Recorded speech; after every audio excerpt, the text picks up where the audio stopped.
live. Goodness. Last thing is pod recording. Okay. Oh, Audacity. Whew. Okay. Audacity. I'm Artistructoid at Silver Dreamer. It seems like your sound alerts browser source is offline. Sad face. Yes, it Make is. sure you've implemented the source You correctly shush. in OBS or I don't care if resolve someone Suitably issues. cares. audacious. Okay. Sound alerts. Um. Yeah. Okay. I think I am. Okay. I'm gonna start recording on Audacious. Audacity is officially recording. Sweet. Shall we hit Also, the yeah. big go Hi. button? How are you? Jeez. I'm good, man. About to leave for Grenada um on Tuesday for that sailing trip. Oh. S- Oh my gosh. Yay. Yeah. I realize this is the second vacation that I've ever taken in my life. Oh my Like gosh. That's just like full vacation. No full other. vacation lasts longer than like a long weekend, Mm-hmm. and you actually like leave town, you know, Right. Yeah. and isn't going to see family. Right. Yeah. That. Would you say second time? Yeah. That's wild. Yeah. Good for you, man. You got fucking. Thank you. You need to take a break. I guess it's not like I'm, working hard or anything. Just I know. need something different. God, I mean, I feel like, before Alana, I'd only ever done 2 vacations, Yeah. but then she has this whole like work-life balance, and I work, Uh-huh. and so I earned vacation time. Come with me, and I'm like, Right. oh, okay. I I guess I've taken like a couple other trips before, but they were while I was unemployed. This Mhm. is the first time that I had a job and took, like more than a week off, like a Uh-huh. week plus off, and did something with that time. Yeah. That's awesome, man. Yeah. Um, yeah, the first time I did that was a week long trip to Chicago to go hang out with a couple friends. Nice. That was fun. I need to go back because I didn't get to do too much like touristy, see the Yeah. sights stuff. Chicago's a great town.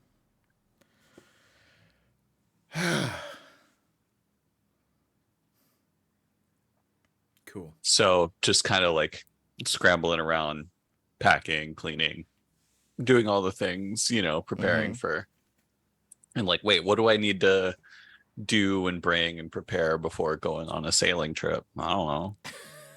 What do I do and need to bring, prepare before going to Caribbean island? I don't know. Sunscreen, Steven. Sunscreen Yes. for your feet. Rachel is on that. Rachel is on that shit. She is Put it on your feet. all of the sunscreen. She's gonna dip me in a vat of Legitimately, sunscreen. the Yeah. only white person I know who's gotten sunburned on their feet. Multiple times, frequently. It's like it's a recurring thing. It's bad. Like Alana, even just 2 days ago, Alana got sunburned on the part on her head, Oh yeah. which sucks for Luckily her. my hair is thick enough that never happens to me. Yeah, and like I've heard of people getting sunburned from sitting in a traffic jam and having their Mm-hmm. hands on their steering wheel. But you are the Or only Arma. foot sunburn I've ever come across. Multiple Multiple times. very bad sunburns on the top of my feet. Yeah, dude, those were heinous. Yeah. The like most red Bubbling and shit. squares Yeah. from the sandals and just other random shit on your feet, man.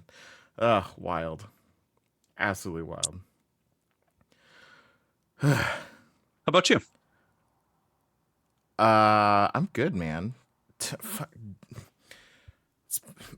like, so it's been a busy month, but like, Okay. it is. This week is like doubly busy. Yeah. Got extended family in town. Mm. Got a friend in town. Had a wedding and a bachelor Damn. party to attend. Like, it's it's nonstop. So I Yeah. didn't read a whole lot, but I read some heavy stuff. There's so much Okay. stuff to talk about for this week, Okay. and it's only 2 books. Well, I have 3 books basically. Cool. So yeah. Heaven forbid we do like a 2.5 hour episode.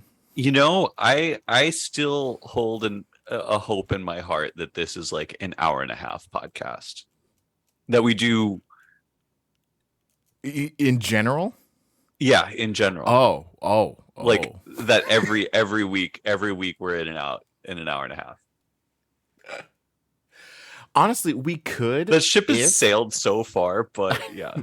We could if we only talked about what thoughts get inspired by the comics we read and not Yeah. synopsizing the comics that we read. Totally. Yeah. But like, Since we're reading different stuff, it's kind of harder to yeah.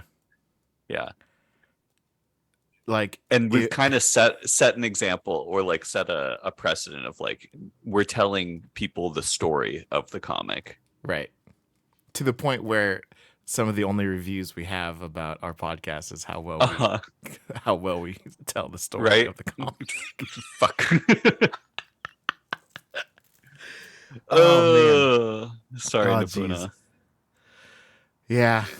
He's Yeah. really the only person it negatively impacts. It does.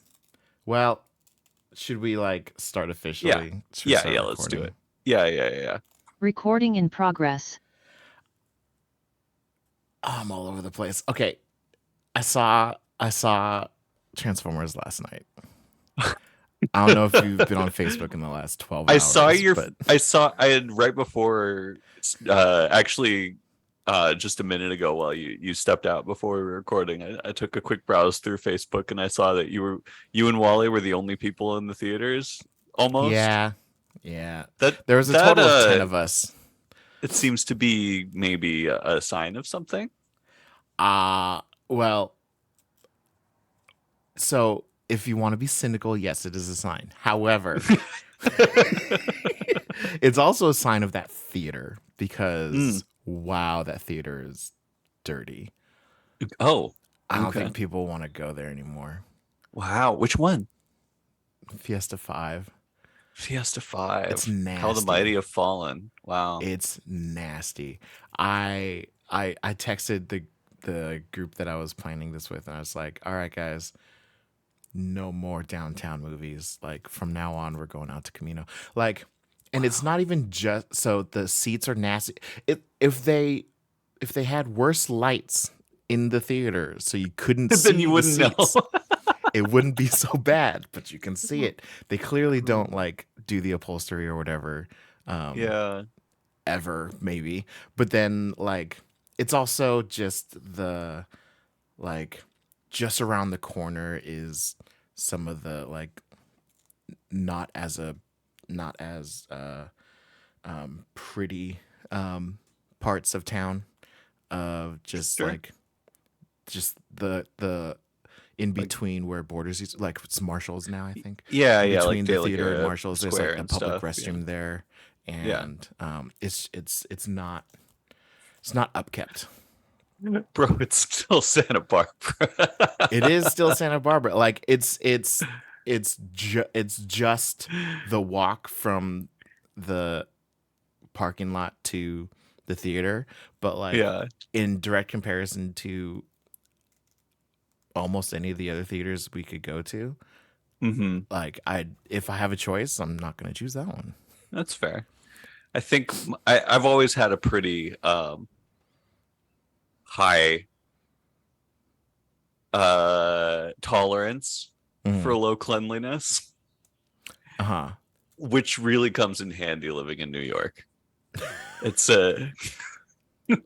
I wouldn't say that it's been like tested further since I've been here, but Mm. there's a lot of situations where it's like, people are like, oh, the subway, it's so dirty. I'm like, Oh, yeah. yeah, it's the subway.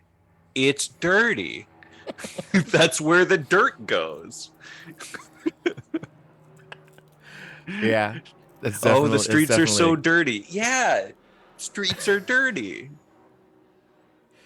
Yeah, I feel like there are some battles in terms of like upkeep and cleanliness that Top cannot be rate won. podcast. Right. And so And it's not Smiley worth being face. upset about it. Pirouettes. right. But and like wanting it's not out of line to desire a clean street or Sure. a clean, commute to work. Sure. But there are definitely some places where it's just like, yeah, but it's like who's going to divert the effort, time, and money to upkeep that to any degree? Yeah. Not a lot of people. Not a lot Not any influential people, that's for sure. Um, but yeah, it's like, and it's kind of one of again, like I get the like it's Santa Barbara, bro, get over yourself, but like it's also like if Yeah. I have the It power to choose my right, experience, exactly. I'm going to Exactly. choose the better experience. Is like it is only dirty by Santa Barbara standards, but also it is dirty by Santa Barbara standards. You compare it to things that are clean and you're like, that's dirty. hmm Yeah, I get Um, it. but yeah, it was regardless. The movie was great. Was it?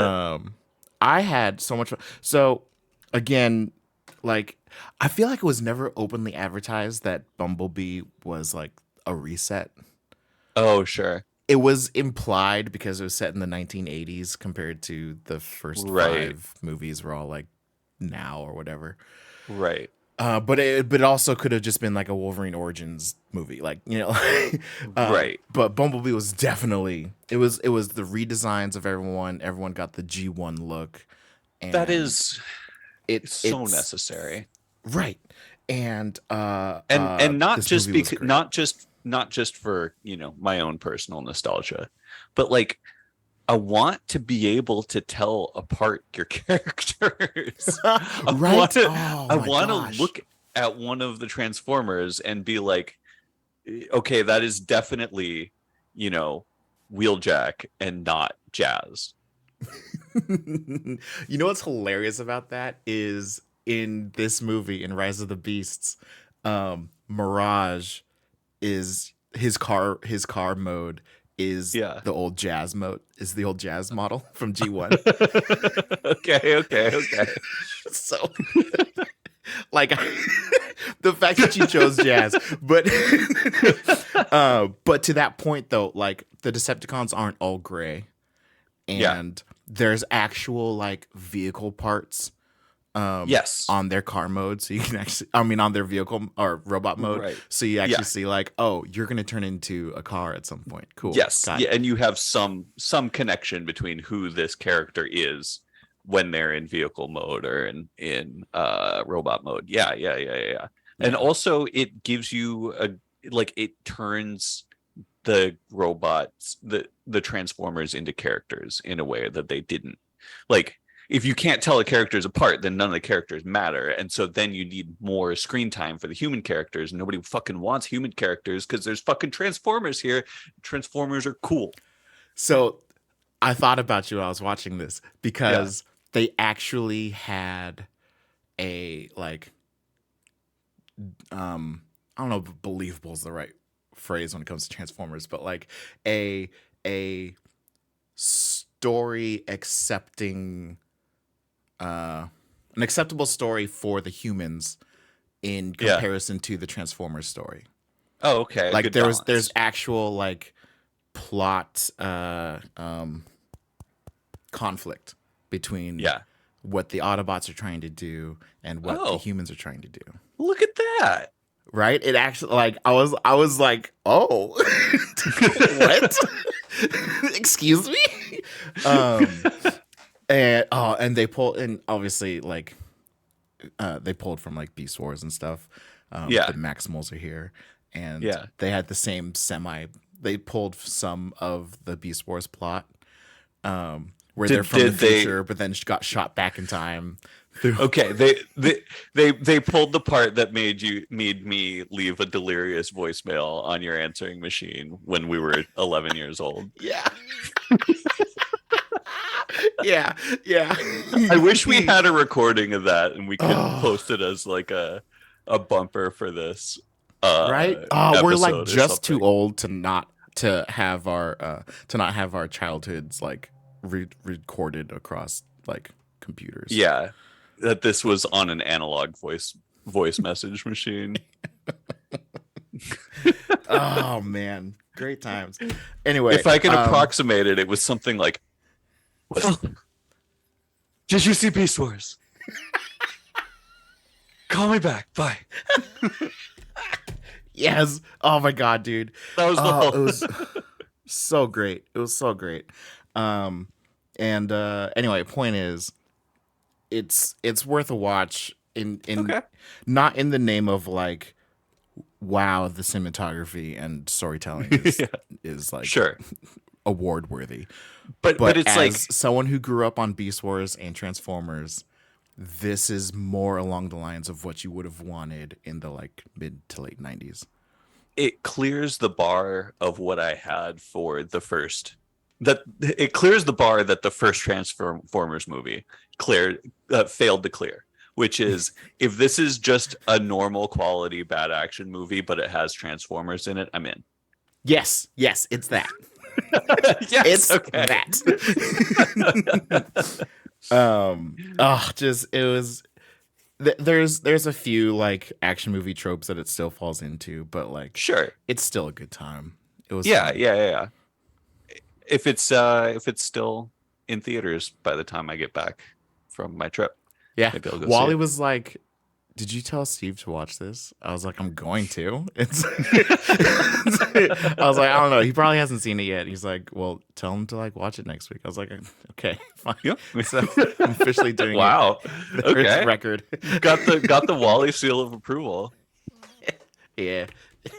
But so like yeah, Transformers movies go in the same like box as like the Fast movies, the Mission Impossible movies, just like the Transporters, like All it has action to do is and not just good be times.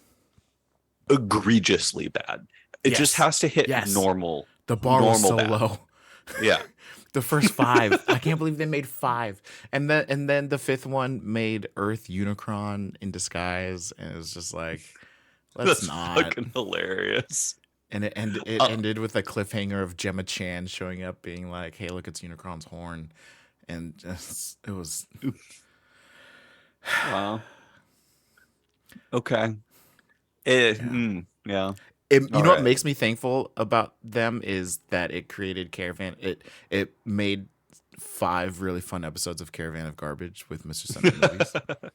So Okay. those are worth a watch. I will say. There's also I forget where I saw it on the internet, but there's a video of some other website where they do pop culture review, and they have they're watching all The first 4, the right? first 4 on Yeah. split screen, and yeah, they're we just watched like- that. We watched that Yeah, together. yeah. That shit was and hilarious. the plot There- beats aren't just the same. They happen at like within a minute of each other. They're like, "There's Josh Duhamel. Hey, there's Josh Duhamel. Hey, there's Josh Duhamel. Hey, there's my gosh, Bumblebee. dude. Hey, there's Bumblebee." And then they're loud at the same time too. Ugh, such. It's they need to exist to show people what not to do for a Transformers movie. It also is just kind of frightening what a strong formula there is for action movies, and it's like seriously. if you just do these 35 things in this order, you'll easily make $500 million. Yeah. Katie So Wolf, stupid. Silver So 37, stupid. Love Silver Oh 37, man. Love Silver But 37, anyway, Love it's Silver worth a 37, watch. Anyways, Love. I hope you okay. get a chance to watch on the Silver big Dreamer. screen. If not, then Yeah. wherever it hits streaming, if you Streaming's have your friend. the Yeah. service, check it out. Cool. Anyway, what are we doing here? What is this? Yeah. So thank you for reminding me. This is Hype is My Superpower. It's a podcast. We talk about the things we're hyped on, comic books, Transformers movies, you name it. But primarily comic books. Will, what did you read this week? I had a super busy week outside of comics, outside of things that actually make me hype. I did have some hype times, but Yeah. for the sake of the podcast, I didn't get too much time. But I read Defenders Beyond and I read Marvel Snapshots. Both okay. are Marvel history lore heavy. So there's a lot to talk about with just these two Like books. songs. Okay. So yeah, I'm stoked to go over them for me. I think you're gonna like Marvel Snapshots. Defenders Beyond, you're gonna be like, wait, what? Because there's a lot of wait, what moments. I'm stoked for that for Defenders. Who's the creative team on this? Ewing and Rodriguez. Okay, oh god, that sounds great. That sounds wonderful. Because Yeah. they did the last Defenders book where they went to the House of Ideas, right? Which is basically like that's the nickname for the Marvel bullpen. So it's like Mhm. they're just going they're viewing the gods of creation as the people who make Marvel comics and deliciously meta, and Ewing has So- been great on X-Men Red and Sword, and Rodriguez has done tons of great things. You've got a big complicated page on screen that you're showing me. Yeah, this is at the end of the book. So it's 5 issues, and issue 2, Yeah. 3, 4, and 5 have paragraphs worth of references. Wait, And- what? Yeah, and they actually tell you they do what I was going to do for the references to be like, so this shows up, and the first time we see this is back in 1963 when just all this other Damn. shit. Okay. And it yeah. jumps all over the Marvel timeline. And Sick. on top of that, we also hit a couple different cosmoses. All right. So Sweet. and then Marvel Snapshots, as I said last week when I was really curious about what it is, it's frontline, but for like civilians. It's basically Yes. a civilian's point of view of different times in Marvel. Sweet. I love those. Yeah, me too. Oh my gosh. Anyway, that's what I've got. So what do you have? Cool. I've got the end of Mutant X. If you remember that. Yeah. Havoc's, Havoc otherworldly in team. an alternate reality. And so we've got the last 6 issues in an annual of that, and then we've got a mini series, X-Men Black Sun, which takes the team back into limbo, and then we've got a follow-up miniseries to that miniseries, X-Men Magic, and it is a magic with a K. So more limbo shenanigans. Sweet. Dude, that's kind of perfect timing considering Dark Web coming up relatively soon. Right. Yeah. And they reference the same storyline that recent New Mutants storyline did of the original or the X-Men's first time in limbo and trying to get kid Ileana back. Sweet. Yeah. Okay. Shall we jump into this? Get us going, man. So Defenders Beyond. We talked about Defenders. It was Ewing Rodriguez back then also when Doctor Strange, Red Harpy, Silver Surfer, Night Mask, and this character that's like that is both genders, and she's Stardust, and they're stars. They decided to stay in the fourth cosmos. Anyway, Sure. not they were hopping through the universes and doing some Defenders type stuff. So anyway, um, contrary to what you would think a team named Defenders is, because that's Yeah. the name of the Netflix show. These days, the Defenders are the omniversal police. Not, I guess not police. The omniversal team that gets randomly plucked from 616 and gets thrown into, hey, something omniversal is happening. We need your help. Yeah. And it started, way back in the 70s as just a place to put popular characters who didn't have a team. So it was Hulk, Doctor Strange, Silver Surfer, etc. And they just kind of like you know they don't make sense as a team, and that's compelling. Right. And then also you've got Doctor Strange and Silver Surfer there, so you're kind of wasting their time if you're not doing some heavy cosmic shit. And from there, the stories kind of have to follow that. Yeah. Yeah. So, conceptually, a couple of things that we met or that we came across in the last one, in the last run of Defenders, was Taya, who is Galen of Taw's mother from the sixth universe, which is Galen is the only survivor of the sixth universe. He is became now Galactus in seventh and eighth universe. And we got an introduction to kind of the idea of what got introduced in each universe. So the first cosmos was a soul universe, and he got bored and created beings. Those beings are the Celestials. And they went around kind of just doing their thing. And originally all the Celestials were colorless and monochrome. And then they, oh geez, how did it go? They basically decided how they worship their creator. What is it?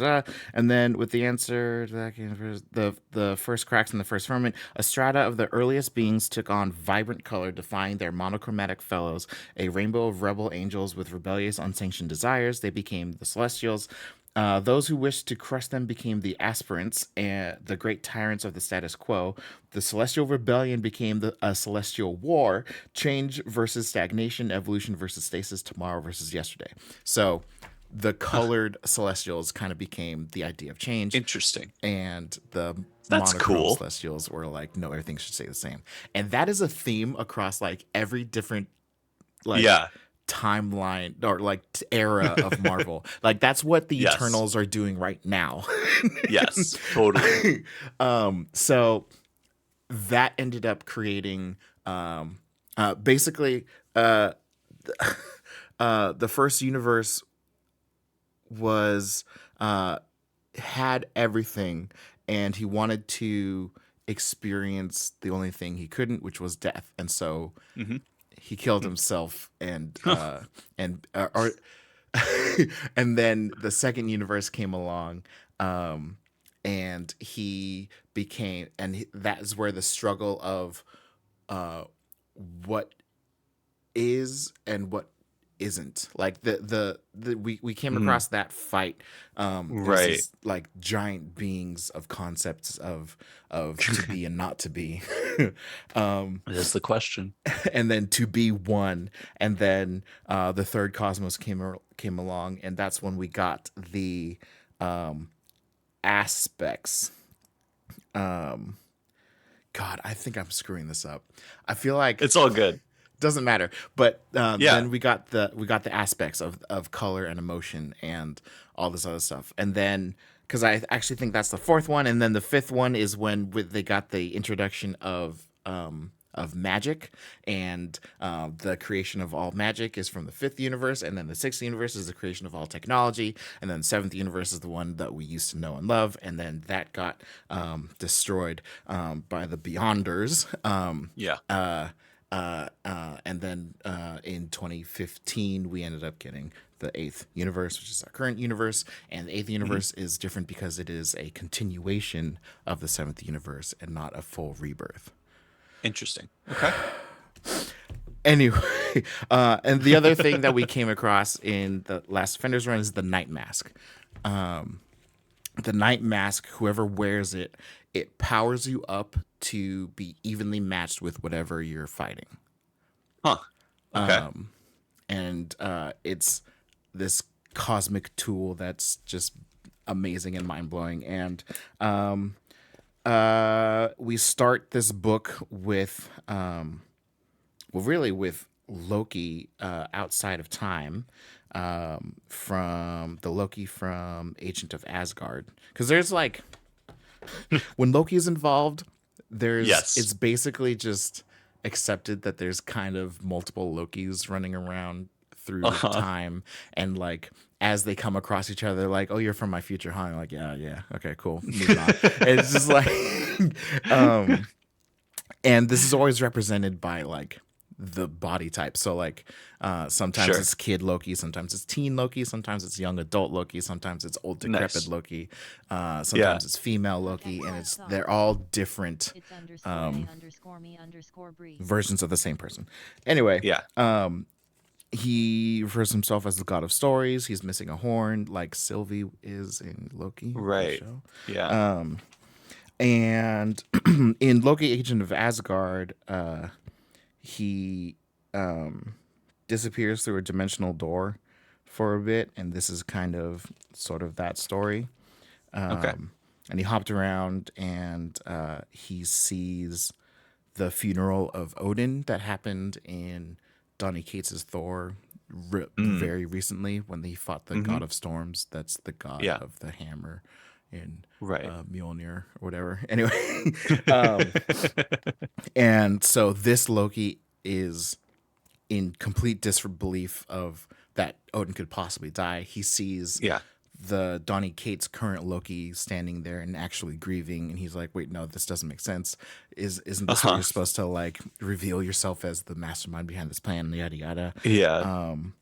And he doesn't get it, and then he comes back. He gets back and takes on the visage of his female self, and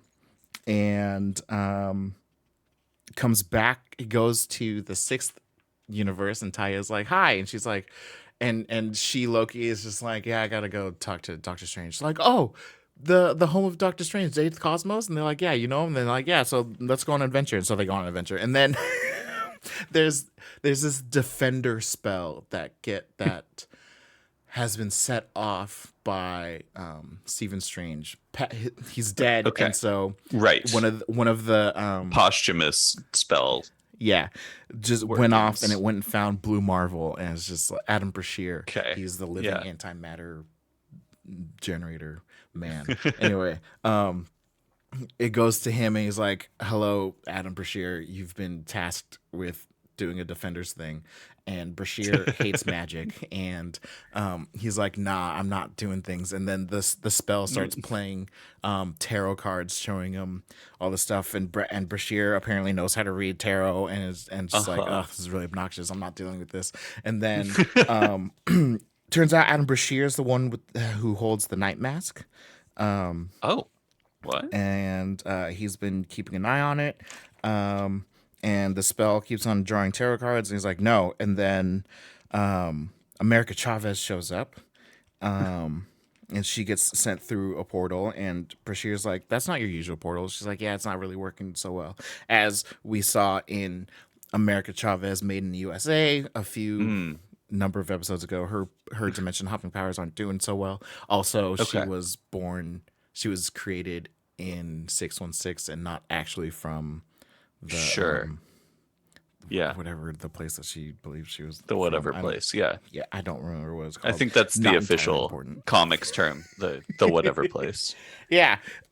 Anyway, so and then I am as Dormammu from the dark dimension. I am Miss America from the whatever place. That's exactly what it is. And then so the tarot cards are like, yeah, the 5 of you need to go and do this. And Brashear's like, it's only me in America. And then the next turn, Taya and She-Loki show up, and they're like, wait, what? And then yeah, 5. And then Tigra gets thrown in there. Oh, Tiger's like, wait, what is this? Oh no, am I having a team up? And Amber Shear's like, damn it, I guess we're the defenders. And then they get sent through the cosmos, and Eternity is like, defenders, here in liminal space, I open the way to what lies outside and above my own being. But once outside me, I can no longer aid you. At the farthest point, you will see the face of my enemy.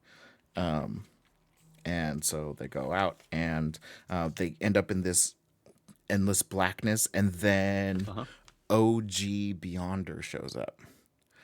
yes, with the Jerry curl and everything. The white boy Yeah. Jerry curl, the shoulder pads. Which is white interesting because, well, I mean, we see more, but like basically, yeah, he's just like, hey, so Beyonder stuff now. So sorry, the second Cosmos is when that Celestial War went down. So everything scooted up when. That's how I know. Yeah. Anyway, despite the maintenance, the second Cosmos would be short-lived, a handful of millennia.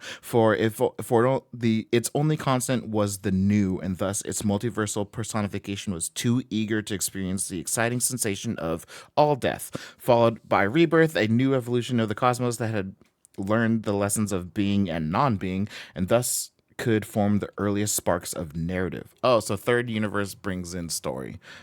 Sweet. Celestials observed from within the new cosmos while we continued maintenance from here.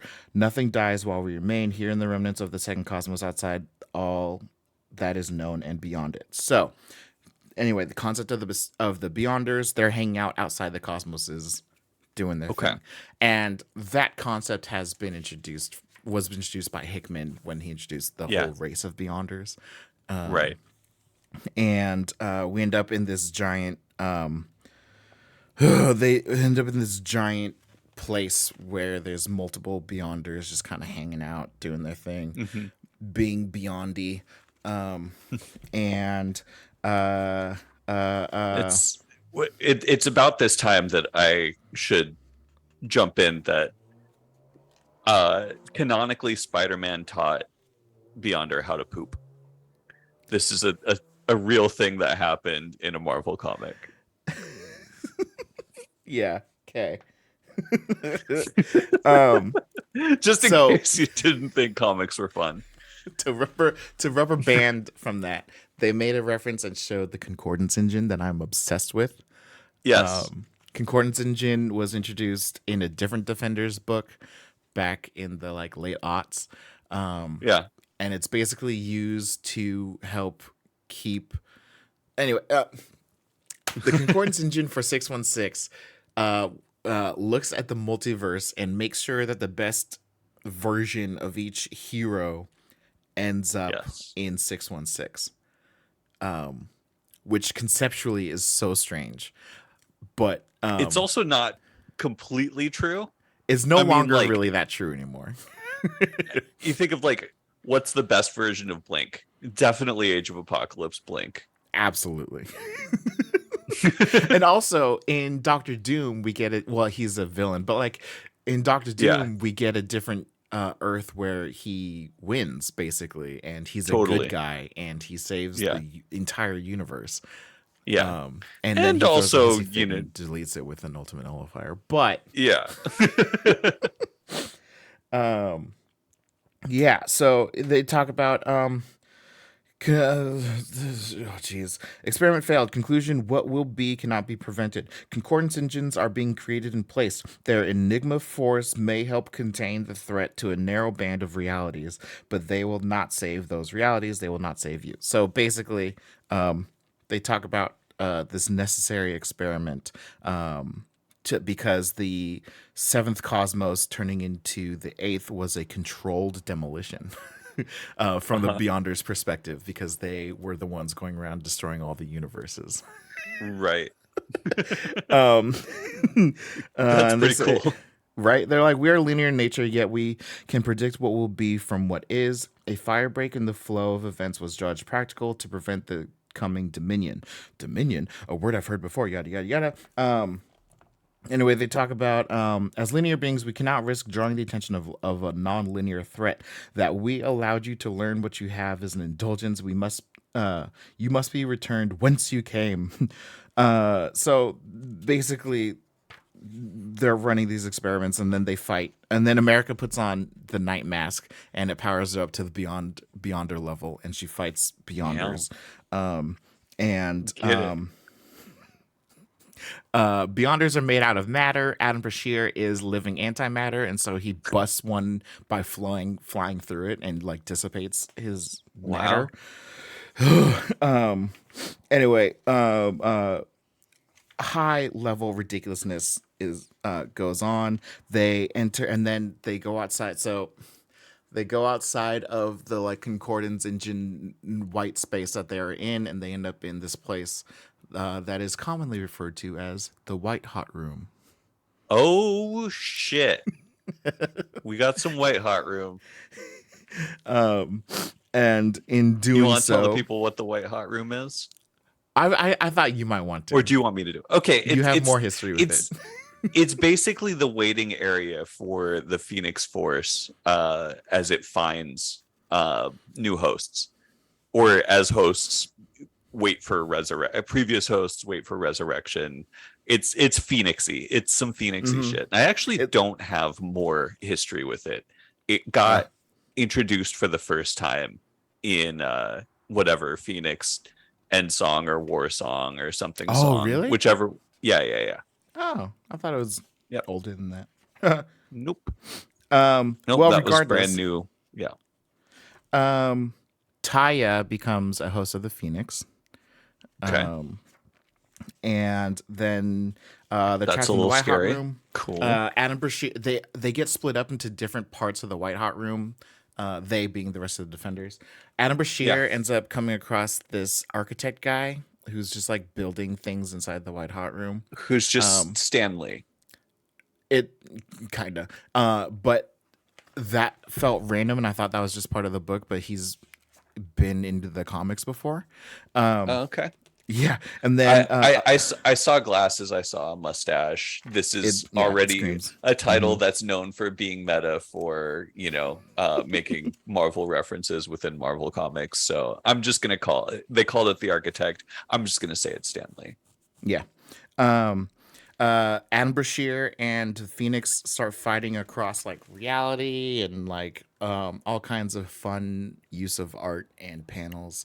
Um, it the, these books are so like conceptual, but they're just so much fun to look at. Um, Yeah. America, well, Loki and OG Beyonder, OG for us Right. chronologically. OG Beyonder help open up a portal that lets America get out of the desert that she was in and hops over. She starts fighting the Phoenix. With her night mask, so she's an even match, but the Phoenix has a shit ton of power. But then Tigra sees she's sitting at this little campfire, and she sees inside the fire, and she sees what's needed because the Phoenix Force has an opposite, Mm. and for whatever reason, it is the Tiger Spirit. Huh. That's And not what it is in Mutant X. well, that's another Earth. It's fine. Uh-huh. Um, and so Tigra channels the Tiger Spirit, and then they fight the Phoenix. While all that goes down, they go to this like black and white, um, uh, deeper darkness, and they come across Glorian. Um, Huh. Glorian is a guy that The name sounds familiar, but I'm not placing it. it's okay. He was introduced relatively recently, but um he looks like OG comic character, like just like Huh. minus these like spots. He's been ripping parts of himself off to manipulate reality. Oh wow. Okay. Uh, anyway, they show a reality where things went a little bit differently. Um, there is a comic of Blue Marvels where Kennedy asked um, Adam Brashear to stop being a superhero, and that's why he's been hidden for so long. Okay. And JFK, you mean? yes, Yeah, yeah. um, and then literally the year after that, or the week after that, I don't know, it doesn't matter. Um, right after that is when Kennedy gets shot. Okay. And so in this reality where Adam doesn't listen to him, he saves him from the shooter.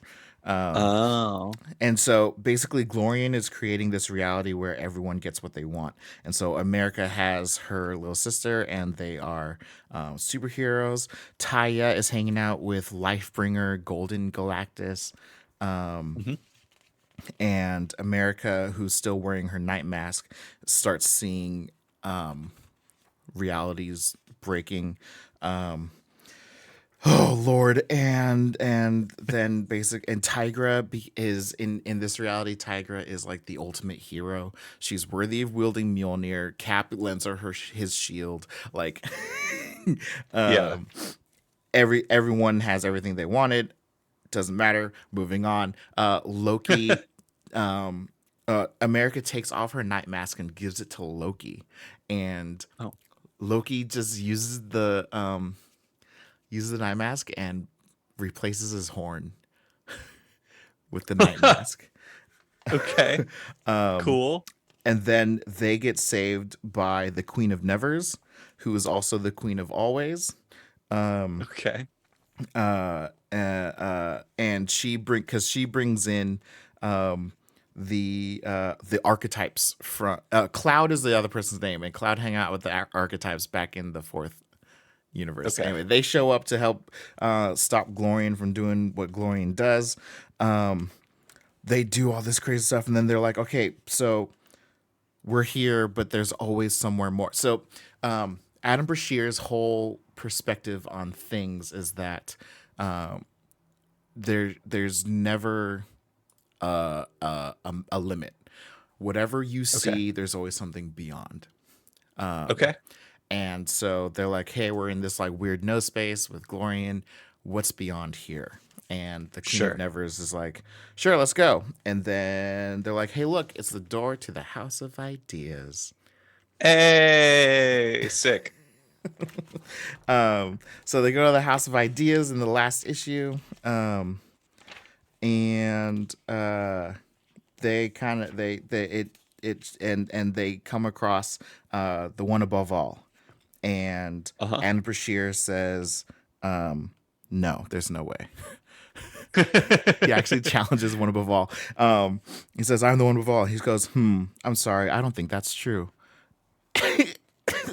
And one above all is like, tell me, where were you when I laid these foundations? And has all of the like amazing fantasy, like big Yeah. monsters, Original monsters and stuff. Yeah, yeah. Orgo, From and all early those other, Marvel. like the Yeah. original Groot. Just Yes. Awesome. and he has them fight Brashear, and he's like, listen, there's no. He says, I never said they were lying exactly. I trust the evidence of my senses, and they're stretched to the cosmic limit. This is clearly some primal creative force, the greatest power we could ever reach. And he says, this isn't hurt feelings. If this being were angry with us, they could destroy us with a word. Why are we in a fight? I don't believe in any god who tests their creations. I've been tested enough, all of humanity has, but I do believe in a god who questions us and who asks us to question them. And in saying that, all of the things poof away, and then the one above all is just like hanging out, and they have some like conceptual conversation with each other, and Cool. it's super interesting and super fun. Da, da, da, da, da, da, da. Let's see. And he's like, I'll ask each of you. I'll answer a question for each of you. Hey, I have my answer from you. What do you wish of me? Taya 3_89. says, my son. And he says, your son is of my design, Taya of Ta, but you cannot return to your cosmos with that knowledge. I'm sorry. America says, my sister, you will find her and more. Nothing that was made is ever lost, America Chavez. Tiger says, honestly, I just want to go home. Says, you will, Tigra, when the storyteller chooses. Says the storyteller, is that you? Or, and Oh, then I love it. behold and take what understanding you can. So, okay, Adam calls him as like, the defenders have a mission to complete first. If above all is the limit of our understanding, there's still something beyond that limit. And that's the mission eternity gave us, to see the face of eternity's enemy. And so one above all says, then behold and take what understanding you can. The grail at the end of your quest is a single glimpse of the enigma to come. And there's a crown floating above anything and split into 5 different versions. There's Huh. there's like a food one on top of a bunch of McDonald's fries and burgers. There's like a regular royal crown on top of a destroyed city. There's a flaming crown on top of like an ocean. There's like Yeah. a crown of like worms and stuff over just like a desolate wasteland. And then there's like a Huh. space crown that looks like a old school like spaceship in the cosmos. I'm wondering, what this means metaphorically in terms of like what are the enemies of, the continued Marvel universe and Right. creation as defined by, like Marvel continuing to make comics. It's Hmm. like poor sales. Uh the company already went bankrupt, so we can cross that off the list. Yeah. And so they said, "My God, what are we looking at?" And Adam says, a translation to what our minds can hold, something vast coming for our reality, a crown above all things. But it's up to us to decode the cosmic symbolism." Hmm. And then Loki has an internal monologue, and here's where I re-enter the narrative. Philosophical debates with the Almighty might be Adam's idea of a good time, but riddles? I know riddles. And so says basically she has this whole like revelation Yeah, monologue that just cool. bends reality to her and talks about the crown of Love it. creation and their last adventure. Everyone's happy and I'm free. And Cloud decides they want to go back to the fourth cosmos. Uh, um, Adam kind of calls him out and is just like, "Are you sure?" And then you get this like cool like comic book kind of representation of each other. Yes. Looking at like Yeah, the with top little corner of the Marvel comics. yeah, the little publisher corner with the publisher logo and then the faces of the characters who are going to be in the comic the way they used to do it, Hmm. issue number, Yeah. etc. Cool, cool, cool, cool, Um, cool. and then OG Beyonder shows up and says, "Wait, you had a chance to escape, and you're choosing to return to the world, to your place in it." And Loki's like, "Yeah, with knowledge, Cloud's right. I've got a duty of care. I'm the storyteller. What else can I do?" And Beyonder says, "This," and then rips up all of the comics Oh, and sick. says, "Sorry, defenders, but Loki wasn't the only one looking for a way out. Do you think I want to go back to the second cosmos after I've seen everything? I'm not just another Beyonder. I'm the Beyonder. Cool. I'm the definite article, and I'll return to the world on my own terms." And then goes Nice. off into the unknown. And then we come back to regular 616. Loki's sitting on his throne in Jotunheim, and then he's like, "Wait a second, I remember this." Breaks off his helmet horn, and it's the night mask. So he's got the Oh night shit. mask, just chilling. Sorry, it's the mask. It's eternity mask. Night mask was Okay. a global defense system Right. Yeah. introduced by Hickman, but it's an Yeah. eternity Well, mask. no, introduced well before Hickman, but introduced into 616 by Hickman. Yes, yes. Well, was it last Universal? Because New Universal or New the Universal, new because that was the new universe in the 80s, which was rebooted by Warren Ellis as New Universal in the 2000s, and then those characters and concepts were brought into 616 by Hickman. Okay. Yeah. I only read New Universal. Yeah. And that was a Star brand. Yes. It had all of them, I think. It had Starbrand, Nightmask. There are a few other characters. Damn, I need to pull that out. It's in storage. Anyway. Yeah. So everyone's back in their own realities, and Taya is hanging out with Adam still. She's not ready to go back because she wants to keep the memory of what she knows about her son. And he's like, okay, until further notice, I've got to assume the spell that brought us together is still running, waiting to activate again at the next cosmic emergency. All we can do is be ready so that next time we're not caught by surprise. Eternity's enemy, the Enigma, is out there, but so are we. And if the Eternity needs defenders, well, we're not a team, we're a universe. And has a picture of like all the other people who've ever been defenders.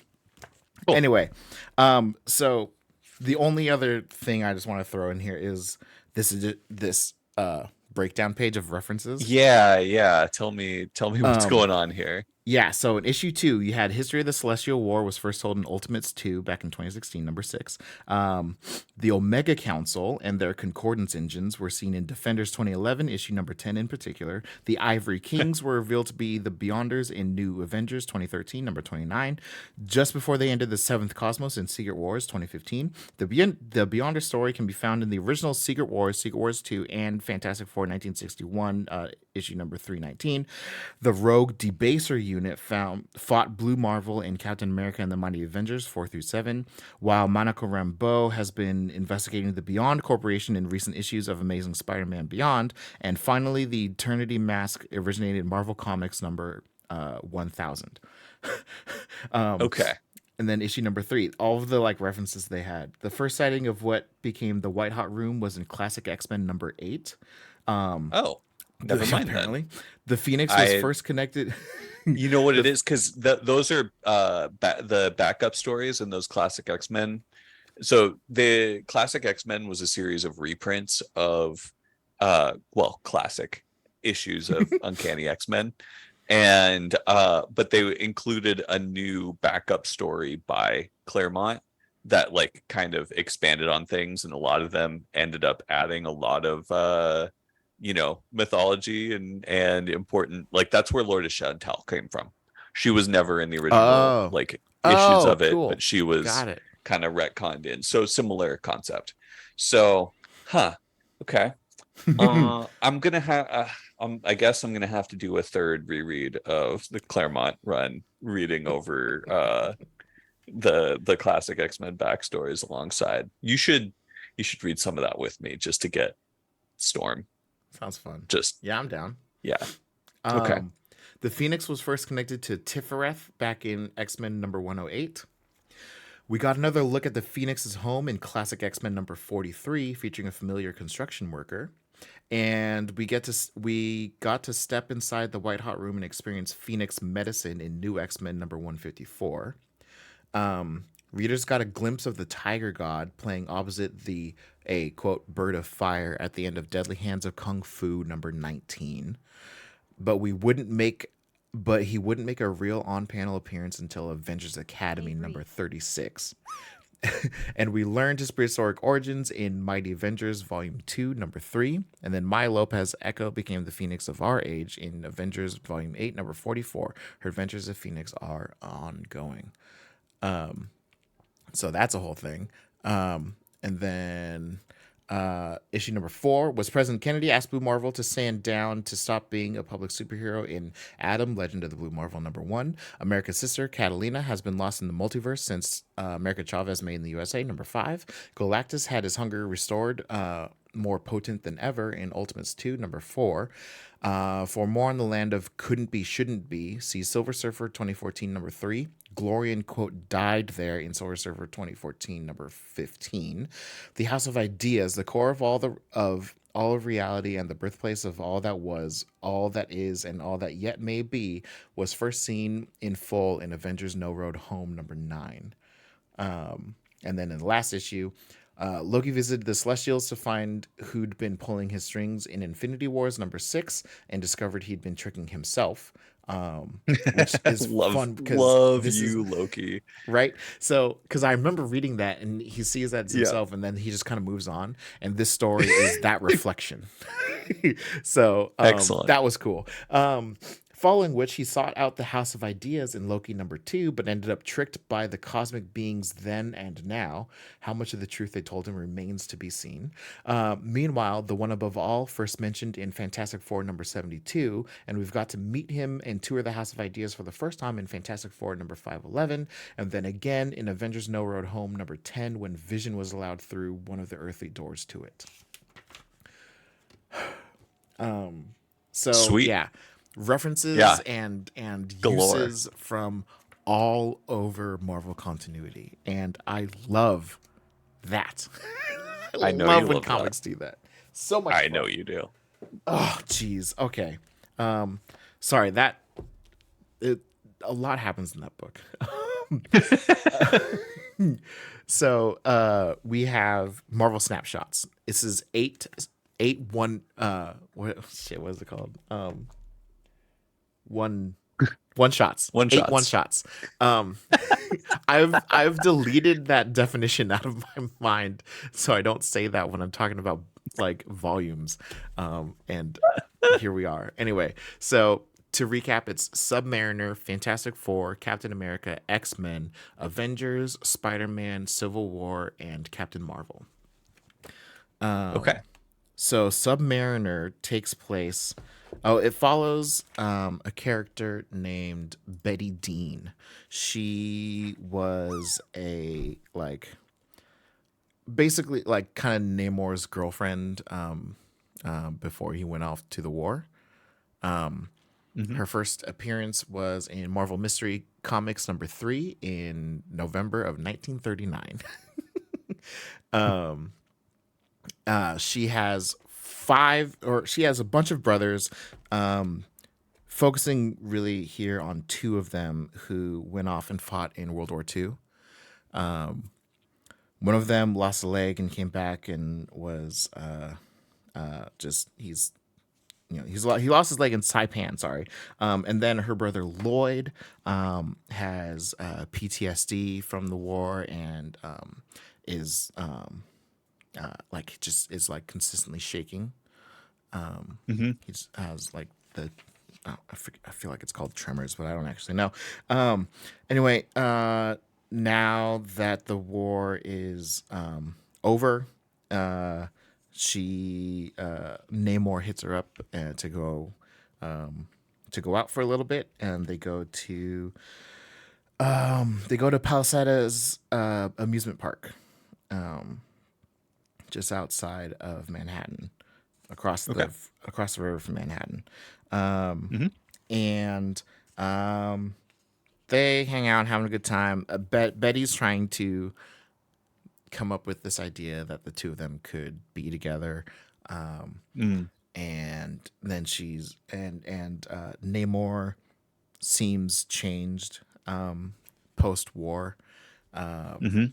They walk by the arcade, and there's like the BB gun shots, and then like Yeah. he like snaps over and is like immediately battle ready, and Sure. so on and so forth. And then Yeah. she sees that his hand starts shaking the same way her brother's did. Mm. And there's a I think this is accurate to history in the late 40s, but there's this game called Grocery Pitch.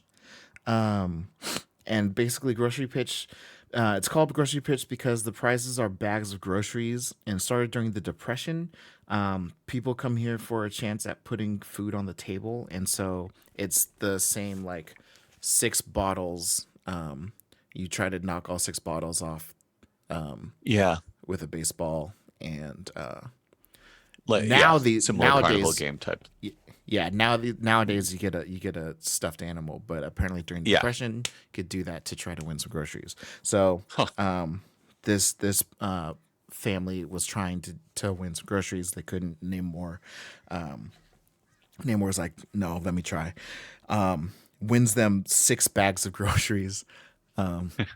gives it to them and lets them go on their way. Um, and then this guy named Veryl Shark shows up, and Veryl Shark is uh, uh, this guy that showed. He's a Namor villain from back Hmm. in 1947. Okay. He's kind of a nobody, but he shows up in this giant mech suit, um, and oh, sorry, blam- gunshots go off again. The only reason why I bring this up is gunshots go off again, and then you see some of the flashback images of Namor from the war, and the flashback is him sitting over protecting a soldier while bullets are flying off of his body. Mm-hmm. And it's just the heaviest imagery. So, Yeah. oh man, so Namor fights Veryl Shark and punches open the chest of his suit armor, and it reveals a swastika, Oh, and Namor just loses it, and he says like, you dare wear that symbol here. um, Nazi scum throws him into buildings. Comic book fight damn. ensues. They start going Yeah. off, and Betty can't get through to him, and Yeah. so she, because of her history, has a phone number that she can call to call up the All Winners Squad, which would be the Hmm. Wizard, Miss America, the current Captain America, and Bucky, who are Jurassic World replacements 31. for Steve and Bucky because they died. Steven. Yeah. Yeah. The original Human Torch and Toro. They show up and they evacuate the civilians. Did I say the Wizard? Because the Wizard's there too. Wizard's Sure. basically 1940s Quicksilver. Yeah. Miss America is your typical Supergirl type. She can fly, super Right. strength. And Whatever. Wizard got his name back when it wouldn't just think, oh, this is the guy who pees all over the place. Exactly. No, he's so fast he goes whiz. The original Human Torch is Jim Hammond. He is an LMD, Yeah. an early model LMD that can turn into fire. So he's the original Human Torch, not Johnny Storm. And then Toro is also Human Torch. But he's an Inhuman. So think Johnny Storm, but Inhuman instead of Cosmic Rays. Okay. Yeah. Yeah. The first Human Torch was not human. Exactly. Anyway, it goes into water, and they're trying to stop. Namor is just in a blind rage because Nazis. And Jim Hammond gets in front of him and is basically like, you're gonna have to go through me, because like Veryl Shark is knocked out. Like, we're done. The fight's done. Yeah. Stop. Calm down. And Namor's like, you would defend him after Bitburg, and Betty's like, wait, what was Bitburg? And he says Namor was the first to see the ovens. It shook him. So did the mass shit. graves. We wanted to kill the Nazi guards, every one of them, and he would have if Cap hadn't stopped him. But yeah, so Bitburg had a concentration camp, and just the visuals of just like seeing the mass God. graves from Yeah. any of the concentration camps, and so Namor just breaks down, and goes off, and then Miss America takes Betty out to get a drink, and they kind of commiserate about life, and Nice. and then just kind of moves on. But yeah, so Betty gets her arc involves understanding her brother more, Yeah. and so they end up sitting down and talking and having a heart to heart. Cool. Oh, deep. Anyway, so the next issue is Fantastic Four, which takes place around Inevitable _ when Red Zone happened. and Not immediately placing what Red Zone was. that's fine. So Red Zone is a relatively famous Avengers storyline written by Jeff Johns on his run, Okay. and it involved. Dun, dun, dun, dun. So it was issues 65 through 70, and um, it's a mysterious red cloud sweeps through South Dakota, killing people in a plague-like fashion. Avengers step in, but are confronted by the U.S. military. Ignoring the U.S. military's warnings, Avengers don protective suits and enter the red cloud in search of its source. Is kind of like where they're going with it, and it ends up being basically this thing that kind of it's poisonous. It's killed hundreds of people. She-Hulk ends up getting the brunt of it, and she disappears at the end of that storyline. And then the next storyline is called "The Hunt for Red She-Hulk" or "The Hunt for She-Hulk." But that's just kind of this is like 2,000 people died, and that's kind of just the timeline synopsis. Sure. It's also around the same time when Typhoid Mary is fighting Luke Cage and Jessica Jones and Daredevil. Okay. But the point is, we are following Doris Evans, who was Johnny Storm's first girlfriend. She was introduced in Strange Tales number 113 back in 1963. And this is back in their hometown of Glenville, Long Island. Okay. And she is getting ready to go to their 10-year high school reunion. And so the town is all abuzz because Johnny and Sue Storm are part of the Fantastic Four, and Glenville is now put on the map, and so they have all the they have museum dedicated to the Okay. siblings and all this other stuff. Yeah. And so we're basically Fucking Long Island. we're following Dory slash the reporters that are doing a piece on the fact that it's Johnny Storm's 10-year high school reunion. It's a big deal. Let's talk about the effect he's had on Glenville. So she's being interviewed by Marsha Hardesty, and Chris Turner is the cameraman. They go across town. They interview people from other locals, yada yada yada. They go. Dory talks about how like it would have been nice if they stuck together, but then she started having these nightmares about like what if they were making out, and then he turns to fire, and she burns to death, and basically this is back. Jeez. This is back before, like in reference.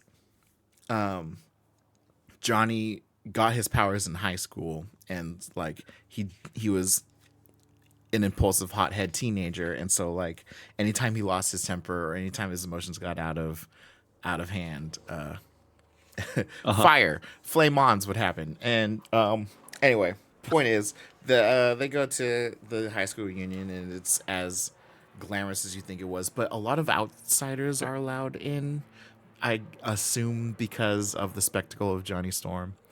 Yeah. Anyway, there ends up being an after party of just the locals on a beach. Johnny teleports in with Lockjaw, and they all have like a beach bonfire party thing. Anyway, and you see that Johnny is actually not the cocky, forget your name, I'm gonna go hang out with all these hot girls type person, Right. that he used to be, putting on the face for the cameras. Cameras are off. Sure. He can go and be the down to earth kind of guy that he is. Sure. So that was kind of fun. Nice. Captain America revolves around the time when the Mad Bomb went off, which was a storyline in Captain America number 193 back in 1975. The Mad Bomb basically was something that went off that just turned everyone completely feral and started killing each other. Okay. And we follow this kid who grew up in the South Bronx. Um, the problem so the Mad Bomb went off in Manhattan, and South Bronx was just on the edge of it. Yeah. And so the Mad Bomb went off for about 2 minutes, and a lot of people just already died. This is back when Cap and Falcon were a team up. Um, anyway, I think the story was only one issue, but Cap Cap fights the Mad Bomb psychosis and takes it out Sure. and blah blah blah. But the damage was done, and Yeah. back at home, you have Jerome. Jerome is the little brother. The kid that we follow. Oh gosh, hold up. I know his name. I absolutely know it. Where he introduces himself. Fine. You know what? No, it's Donnie. It's Donnie. Anyway, Donnie. Was he out of his element? Donnie is good with electronics, and so he works for his dad in an electronics repair shop. Okay. And the Mad Bomb wave just barely hits the Bronx. It only covered like half of the Bronx, which made it more traumatizing because there are people who were affected and people who weren't. The South Bronx including- is generally poorer and more people of color than yeah. Northern Bronx. And so the Mad Bomb hit little baby Jerome, and he loses it and starts attacking Mom, who's getting ready for dinner. Damn. She doesn't understand what's happening, and then she gets hit by the waves, and she kills Jerome. Oh God. Yeah, and then so that's rough. Yeah. And then there's just like rebuilding, and the superheroes focus on rebuilding Manhattan, and the Bronx never actually gets paid attention to. Like in Manhattan, in Queens, and Long Island, and all kinds of stuff. But then South Bronx, nobody came, and so looting was happening all over the place, and the only time the police showed up was to like stop a riot. Thankfully, no one looted their shop because it's broken electronics. Yeah. And so Donnie is getting better and better with electronics, and he gets recruited by a guy from AIM, and it's just like, hey, you're really good with electronics, we could use you. And like something, we're just trying to make a better future, make a better world, yada yada. And it's just like, aren't you guys the ones that work with Hydra? And he's like, and they're like, hey, listen, like that's all that was never proven in court. We're just trying to make the world better with technology. And he was on the fence about it until sorry, I saw this and I thought you might like it. So there's this graffiti here that he walks by, and it says, this was never the land of the free, it is occasionally the home of the brave. I was like, cool. Damn. I like that. Anyway, and he was on the fence about it until he fixed the TV, and then he turns it on and it shows Captain America, and it says, the nation stands. And he's like, excuse me? Like, nothing here is standing. And so that gets him motivated to go and join AIM. He works his way up the ranks of AIM, and then they have him work. He's really good at amplifying signals, yada yada yada. And they're like, "Hey, come and help us make this extremely large Mad Bomb." The last one was too small. Last one fit in the size of a hand. This one's the size of a room. Yeah. So let us help. And he's like, I don't like it. And so he fixed it, but then he felt bad about it, and so he tried to sneak in to go and deal with it. And AIM is like, "That's not gonna happen." And he's like, "Well, I already worked in the fix," and so he clicks a button, and it sends a giant backfire. And it basically kind of becomes like an EMP instead of a mad bomb. Okay. And then it's all underground, and it grabs the attention. Iron Man's suit deactivates. And so Cap, Falcon, and Iron Man go and deal with it, and then Donnie and Cap have a have kind of just like a heart to heart, just like, listen, you need to not forget about us. This is like, you say all these grandiose things, but then look around and nothing here is fixed. Yeah. It's like, you're right. And so Cap goes and helps with the reconstruction, the rebuilding of the Bronx, and it says, it's not just about saving the world. It never has been. Sometimes we forget that a broken world doesn't need heroes so much as it needs repairmen. And that was kind of nice. I'm gonna go faster on these because there aren't as many. So as far as like timelines, these aren't as intense. Sure. Saw X-Men follows Cyclops when he was a kid. Okay. And it's cool because it starts. This is how it always begins. 4 people climb into the cockpit and strap in, take off. Something goes horribly, horribly wrong. And you think it's talking about Fantastic Four, but it's really what happened. Him, with him. his mom, his dad, and his brother. Yeah. Yeah. And he says, I can never remember what happens next. And it shows like these flashes of memories, and I don't know what's going on with this. But so that's like the flashes of things that he remembers. So Yeah. this follows Cyclops or Scott back before he got his memory. He's still like amnesiac. Okay. Because he hit his head. He hit his head in that fall. In the fall, yeah. So is he at the orphanage? He is at the state home for foundlings. Yes, the state home for foundlings, which is run by Mr. Sinister. Yeah. As first seen in X Factor number 35 back in December 1988. And it's basically this is as his powers are activating. He wakes up screaming for Alex all the time. He's like, that's my little brother. And all the people there are like, remember, you don't have a brother. It's just you. On and so forth. And he's going around the orphanage. He tries to protect the kids who are being bullied. He gets beat up.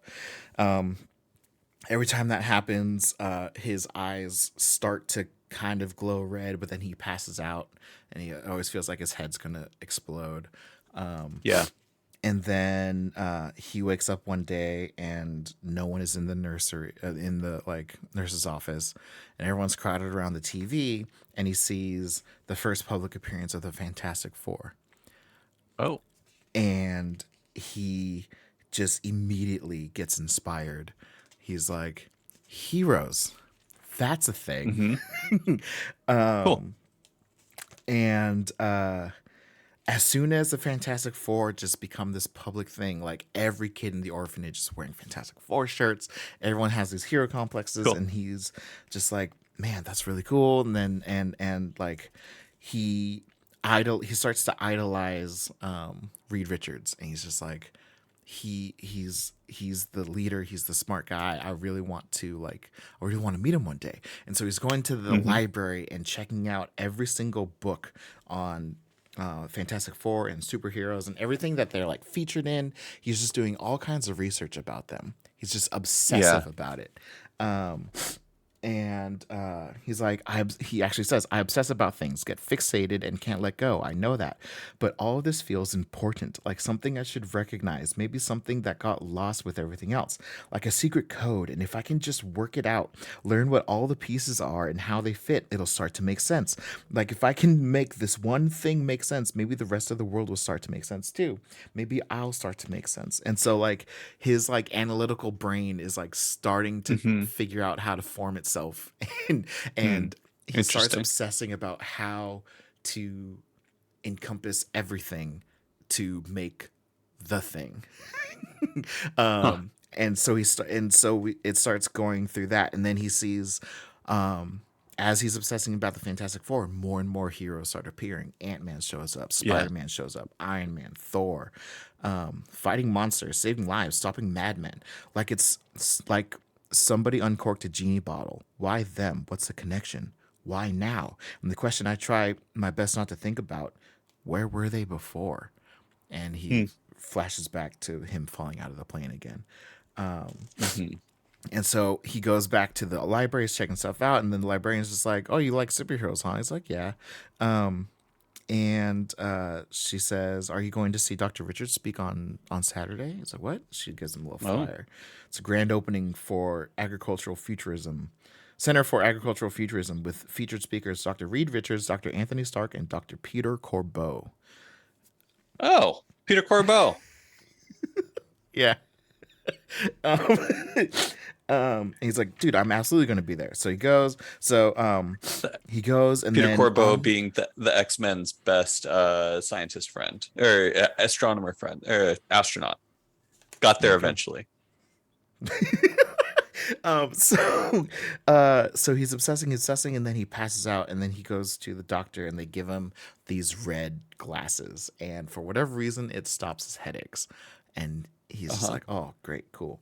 So he goes, he sees Corbeau talk about celestial body. Our space program has given us the most information about isn't the moon or the sun or Mars. It's our own Earth. Yada yada. And he's like, cool, whatever. And then Stark talks about thought detasseling was the quickest way to get banned from the Gentlemen's Club. and then and then Reed Richards, hi, I hope you all like quantum physics. I'm not kidding. You should like quantum physics. It's what the universe is made out of. Those of you in agriculture understand that better than most. The inseparability of science and human life, how to optimize planting cycles, plow more efficiently, keep pests off your crops. Questions like those gave us, and then superhero shit happens, and Dr. Linda Mantiday shows up. I'm not familiar with her. That's fine. I'm actually not sure if she's even a character outside of Okay. just this. Let me see. Linda Mantiday. Yes. Okay. So she only appears in this issue of Marvel Snapshots. Okay. She's riding a giant praying mantis. Mantis. Cool. Okay. We're doing 60s naming conventions. Got you. Exactly. I'm on board. Yeah. I've caught all the way up. I know Yep. everything I need to know. Her name is Dr. Exactly. Man today. Yeah, yeah, yeah. Crumbling, caught under debris. Cyclops is trying to figure out. He's just fascinated watching heroes work, and he's like, Mm. and then Tony's runs off saying, "I need to go get my bodyguard." And so Iron Man shows up, and Iron Man and Mr. Fantastic are working together, even though they're not on the same team, and they somehow Hmm. just get it. And he's sitting there just like obsessing, like, how do they know how to deal with these situations? Cool. What experiences have they come across that gives them the tools needed to know how to act in these situations? Yeah. And then so they're stuck in the rubble, and people can't hear everyone screaming, and so he's like, wait, they're not gonna know we're here. He says, this is the worst idea I've ever had. Beam's already wobbly, no telling if it'll hold. Everyone's panicking, nobody's helping. Think, Summers, if light can get in, light can get out. And so he picks up a little piece of glass and sees a light beam coming in, and he reflects the light back out. It says if I can get the angle right, someone has to notice, and it catches the eye of a firefighter, um, and so they get him out of the rubble, and it's just like Cool. cool. Yeah. um, and then by the time he gets out, the superheroes have left, and he's like, "Damn it, I didn't get to like talk to him," and Yeah. so now he's obsessing. He's like, man, I mean, I know I'm not going to save the world. I'm not special or a genius, but maybe I can help people. Not just getting in stupid fights, learning to win them, being ready when the worst happens, and realizing that it feels like coming up out of the dark. Um, Hmm. and so he says, my whole life, at least as much as I can remember, has felt like something that has happened to me. Free fall, being stuck on a runaway train. All I could do was wait for the crash, no more. And so it shows him at the library, and he's picking up everything. He gets a book on auto repair, a book on celestial navigation, a book on emergency medical guide, a book called How to Fix Almost Everything. And librarian's like, that's a hell of a selection. He's like, yeah, it's just I'm not sure where to start. Everything seems so specific. What would you study if you needed to learn what to do? Kind of in general. I mean, like how to think about things so you know how to react to emergencies, threats, stuff like that. She's like, well, if I wanted to learn to think like a tactician, I'd start here. And she gives him The Art of War by Sun Tzu. Cool. Cool. And so he reads it front to back multiple times, starts taking Yeah. notes on it, starts figuring out how to apply it, and then he sees the bullies, and they start messing with him. He's like, "What's this? It's nothing. Give it back. Think you're better than us? No. Look at him. Of course he does." And he says, "Okay, encourage your enemy's arrogance." And so, and so he tries that, and then let them think they've won, then catch them off guard. And so he tries to shove them, and then the bully's like twice his size, so he just shoves him on the ground, knocks his Yeah. glasses off, and then his headache comes back, and then he turns around, and that's when his optic blasts fire for the first time. Oh shit. Okay. And then he freaks out. He's like, oh no, they're gonna think I'm a freak. Oh no, the heroes are gonna start coming after me. They're gonna make me the villain. And he's trying to figure out what to do, and so he grabs his glasses, grabs Art of War, runs away, and he's like, oh no, don't think, just run, get out of here, get out of here. And then he's like, oh crap. He says they're gonna see him as a monster, the kind of thing heroes fight, and I stole a library book. um, and then so he's wandering around New York. Oh, and Scott. Then, yeah, he's wandering around New York, and then he sees your typical construction site. Something's about to break. Something's about to fall on some trapped construction workers.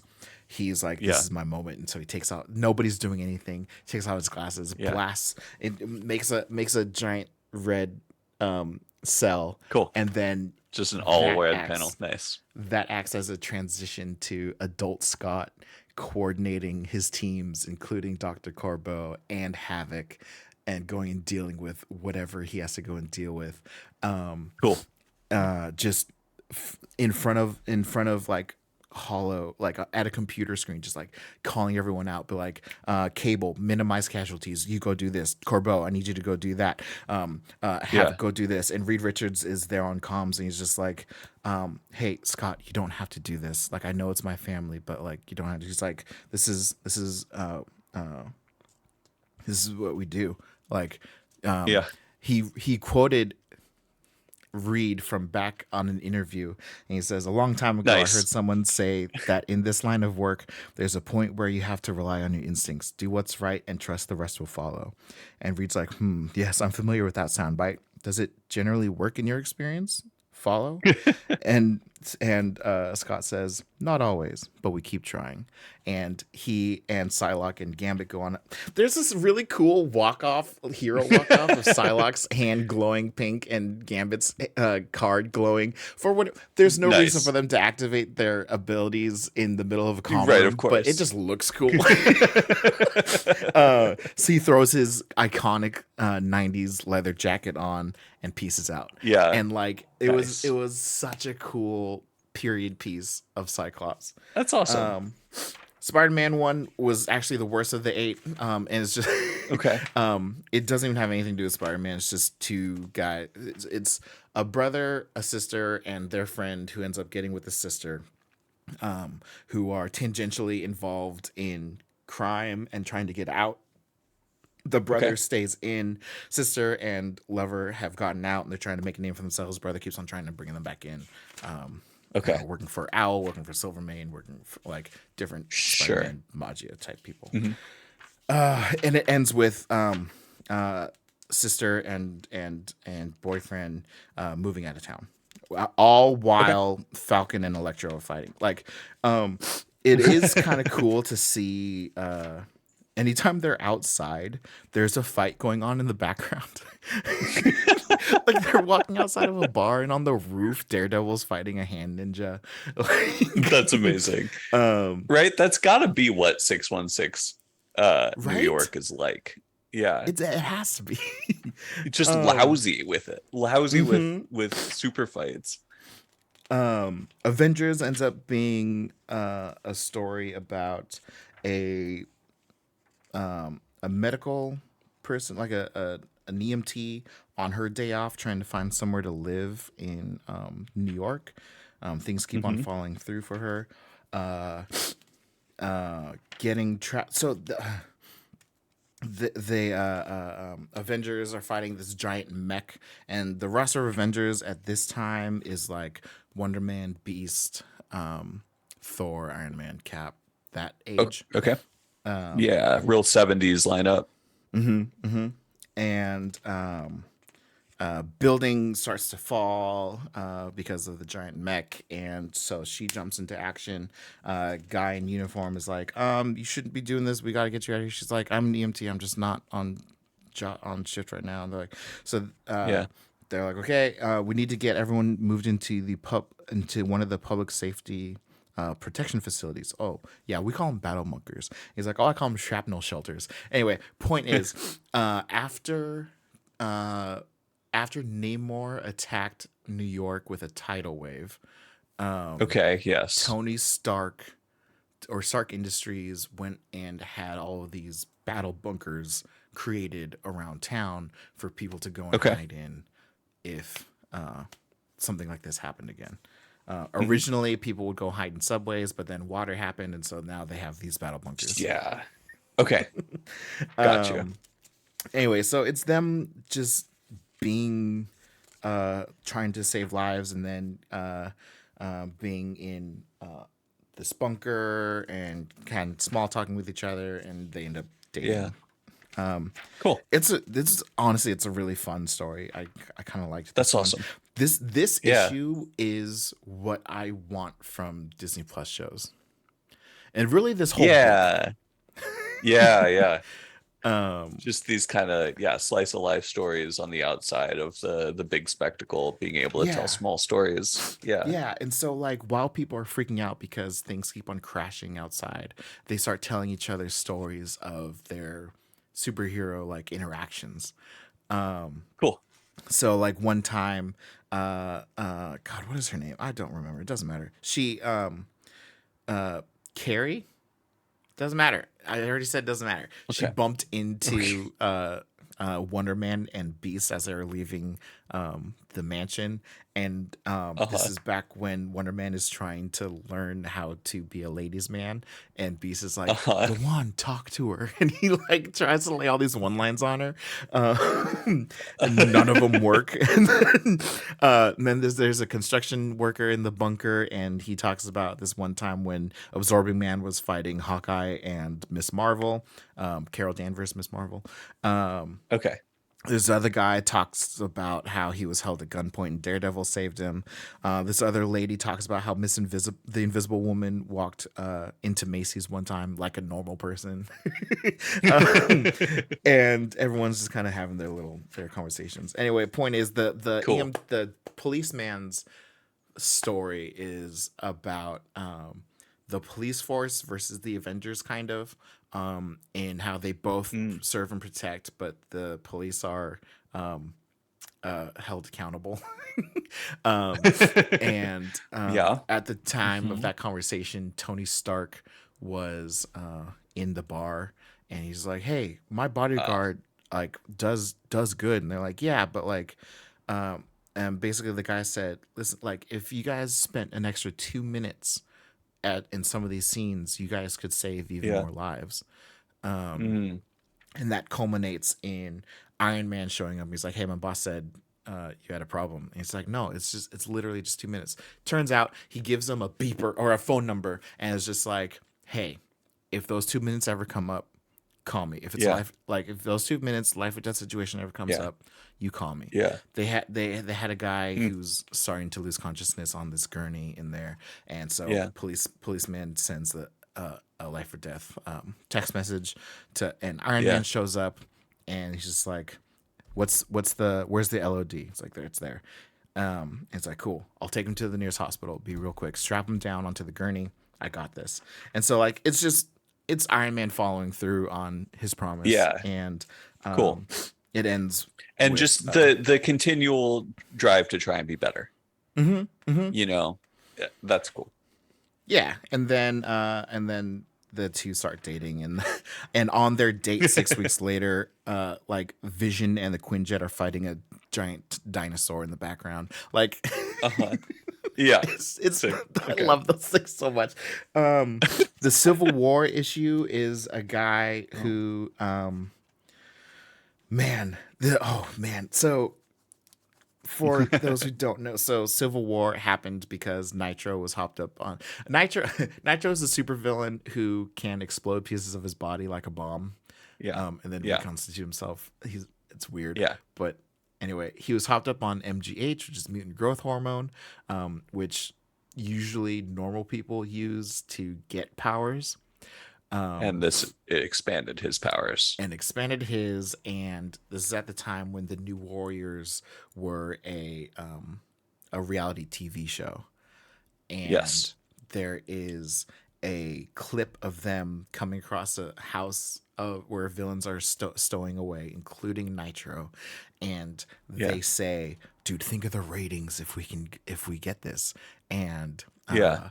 they go and storm the house. Nitro starts to get away. Speedball goes and stops him next to a school bus. And Yep. Nitro says, he says, "You're playing with the big boys now." And then explodes. 617 people, most of which were children, because it's right outside Yeah. of the school, Right. died on live television. It's like if Sandy Hook had consequences. Yeah. That created the Superhero Registration Act, so on and so forth. Anyway, it got this guy, this dad, to go and join Shield, Yeah. because sorry, he was already on Shield, but it when they did the Registration Act, he volunteered the first day to be on the like enforcement team. Oh, okay. Yeah. Because he was sitting at the couch with his son when they watched Nitro go off together. Oh shit. Okay. Yeah. And so his first day on the job, the first person they went after was Captain America on the Shield helicarrier. Yeah. And he froze because it's Cap. And Because it's Cap. Yeah. yeah, and Maria Hill's like, "I get it." Anyway, so he gets after a handful of freezing because he actually has a heart. He gets demoted to watching a security detail for a temporary holding facility for other powered beings. Okay. First one he comes across is the Helper, who's a kid who has basic elemental power. So it's kind of like Crystal from the Inhumans, Yeah. but on a lower level.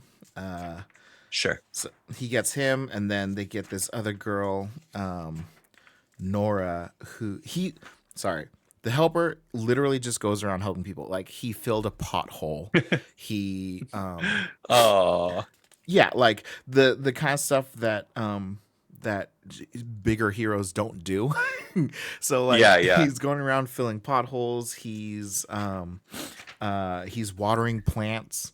Like, just Nice. doing some basic stuff, and then he sees the footage of Nitro, and then the sentiment around town really changes.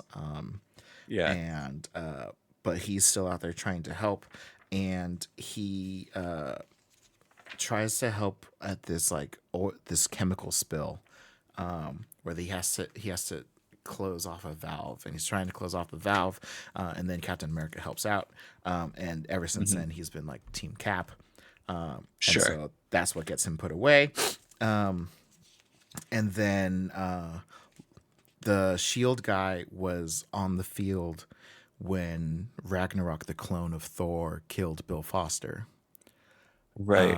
Okay. and and that was the final. As he's questioning Hill on what they're doing, that was the final straw to get him demoted to this jail cell. And then the other guy Sure.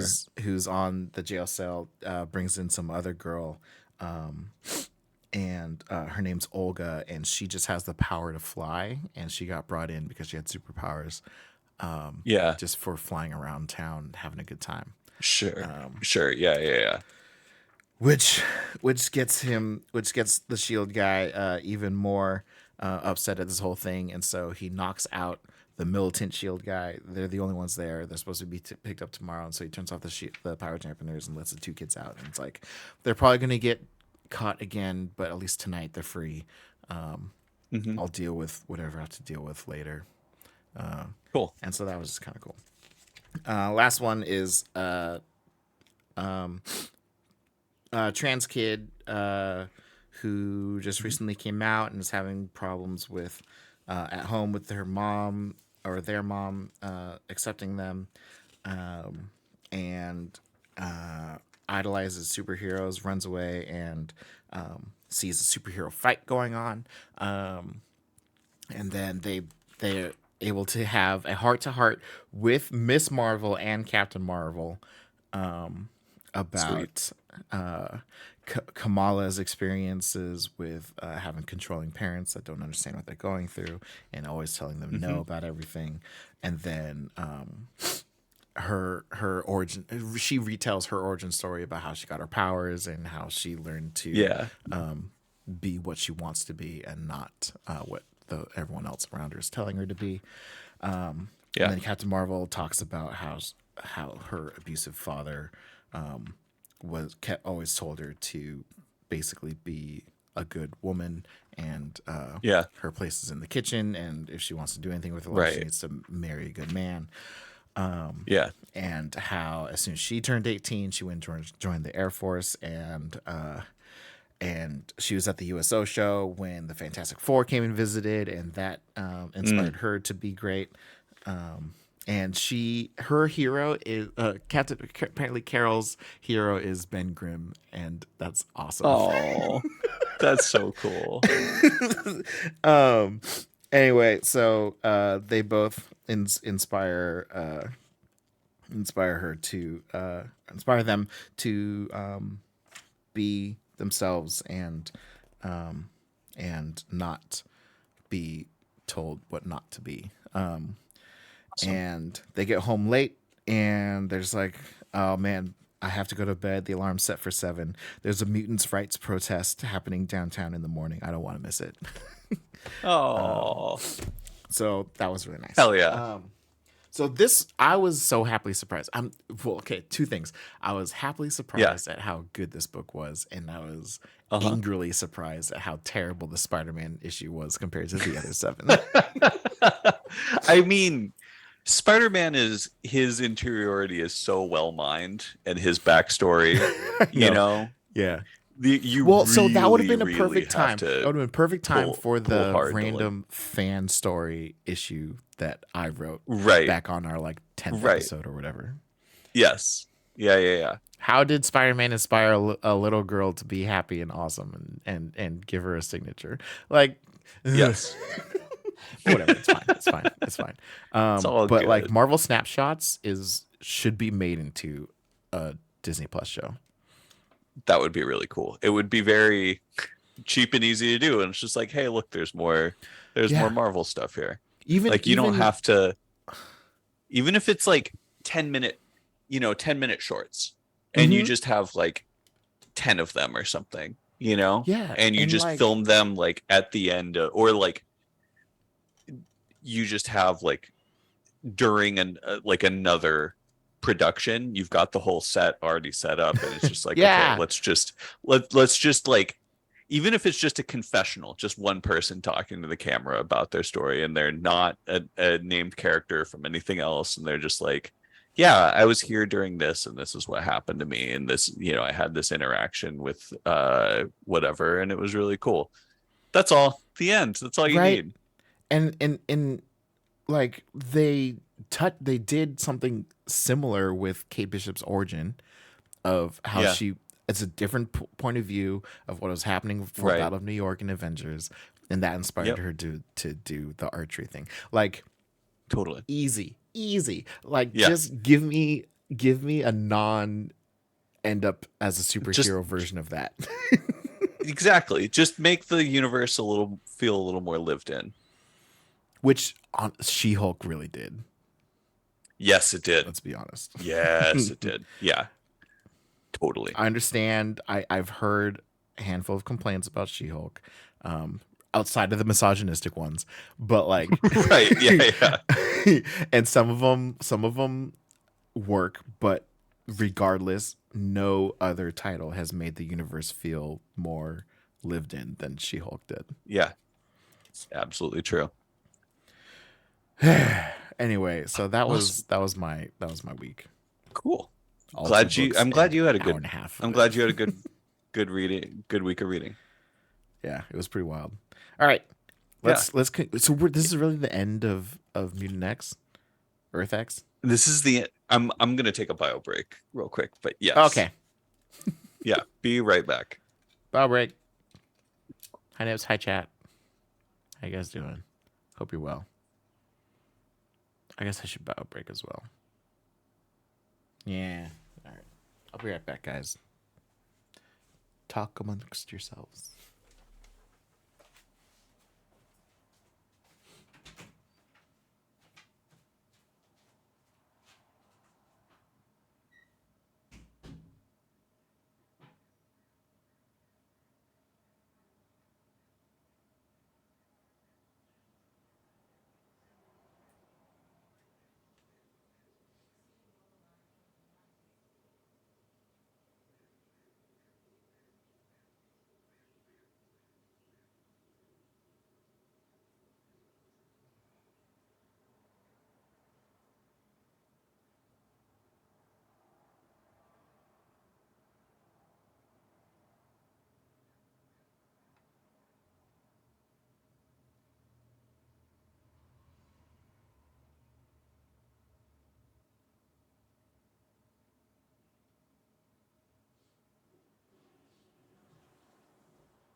Perfect timing.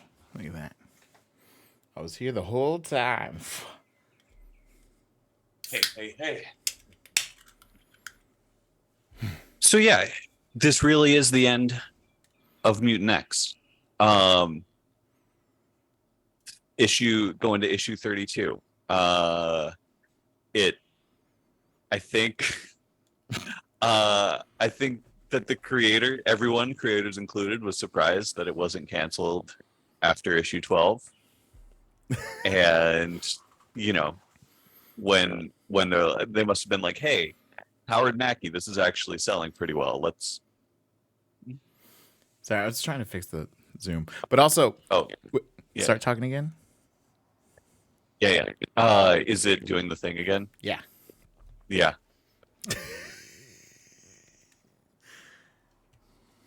That's so weird.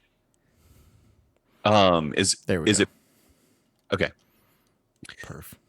So yeah, this is really the end of Mutant X. It's kind of a shock that it lasted this long.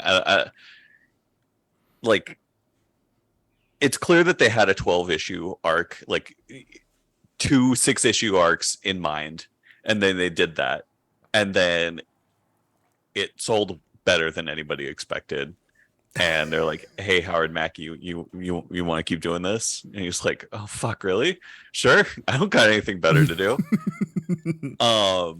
And so it kept going for another 20 issues. It sure did.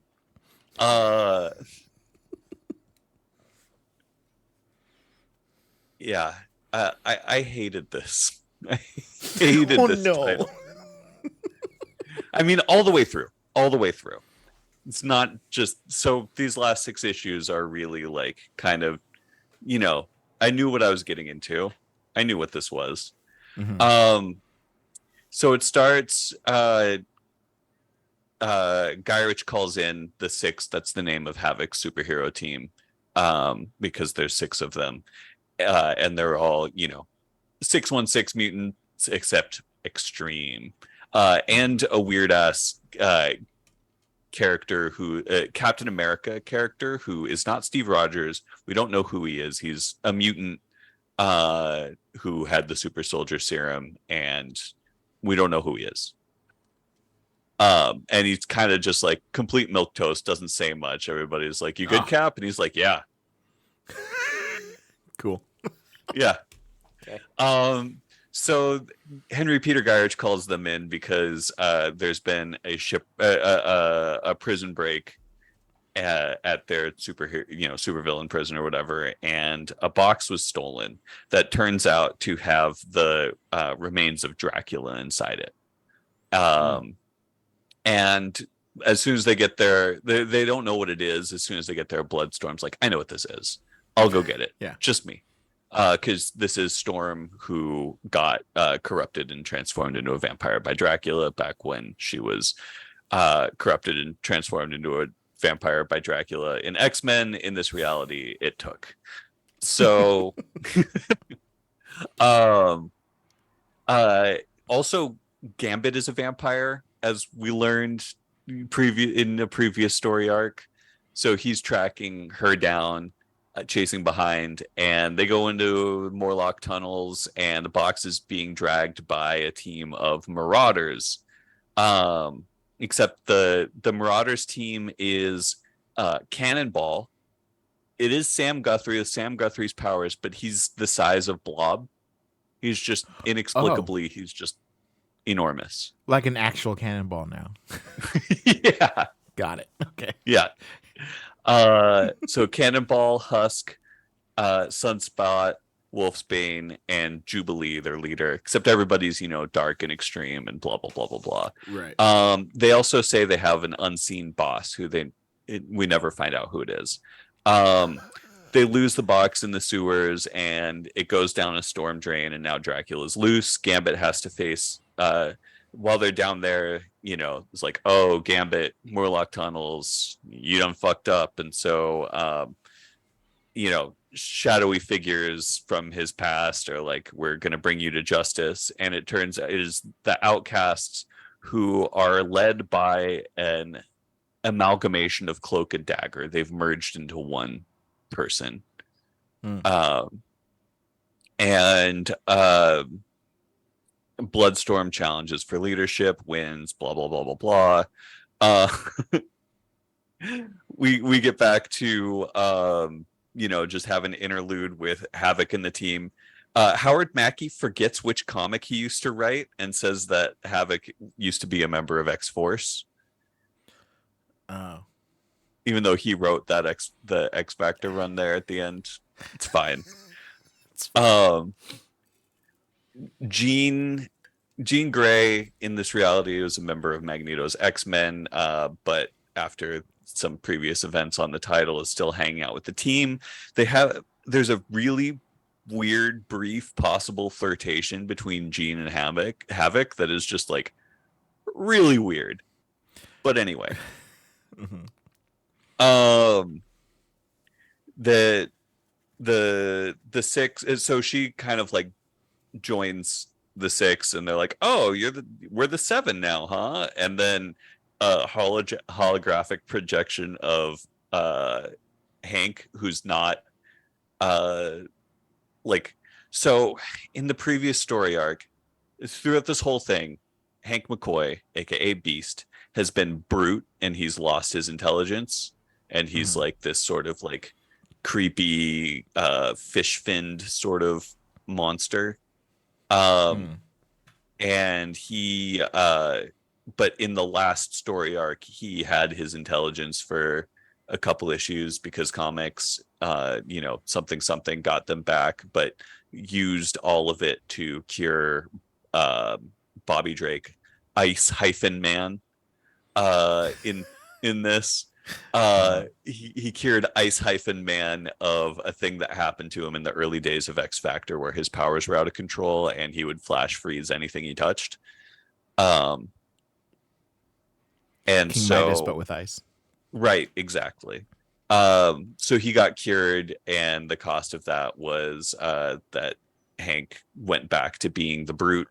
But apparently during that time he also uploaded his mind, blah blah blah. Now there's a holographic projection of him. This is the only time it appears. He just kind of pops up and he's like, better make that the 8. There's Hollow Hank now. And then he's never seen again. um Because and comics.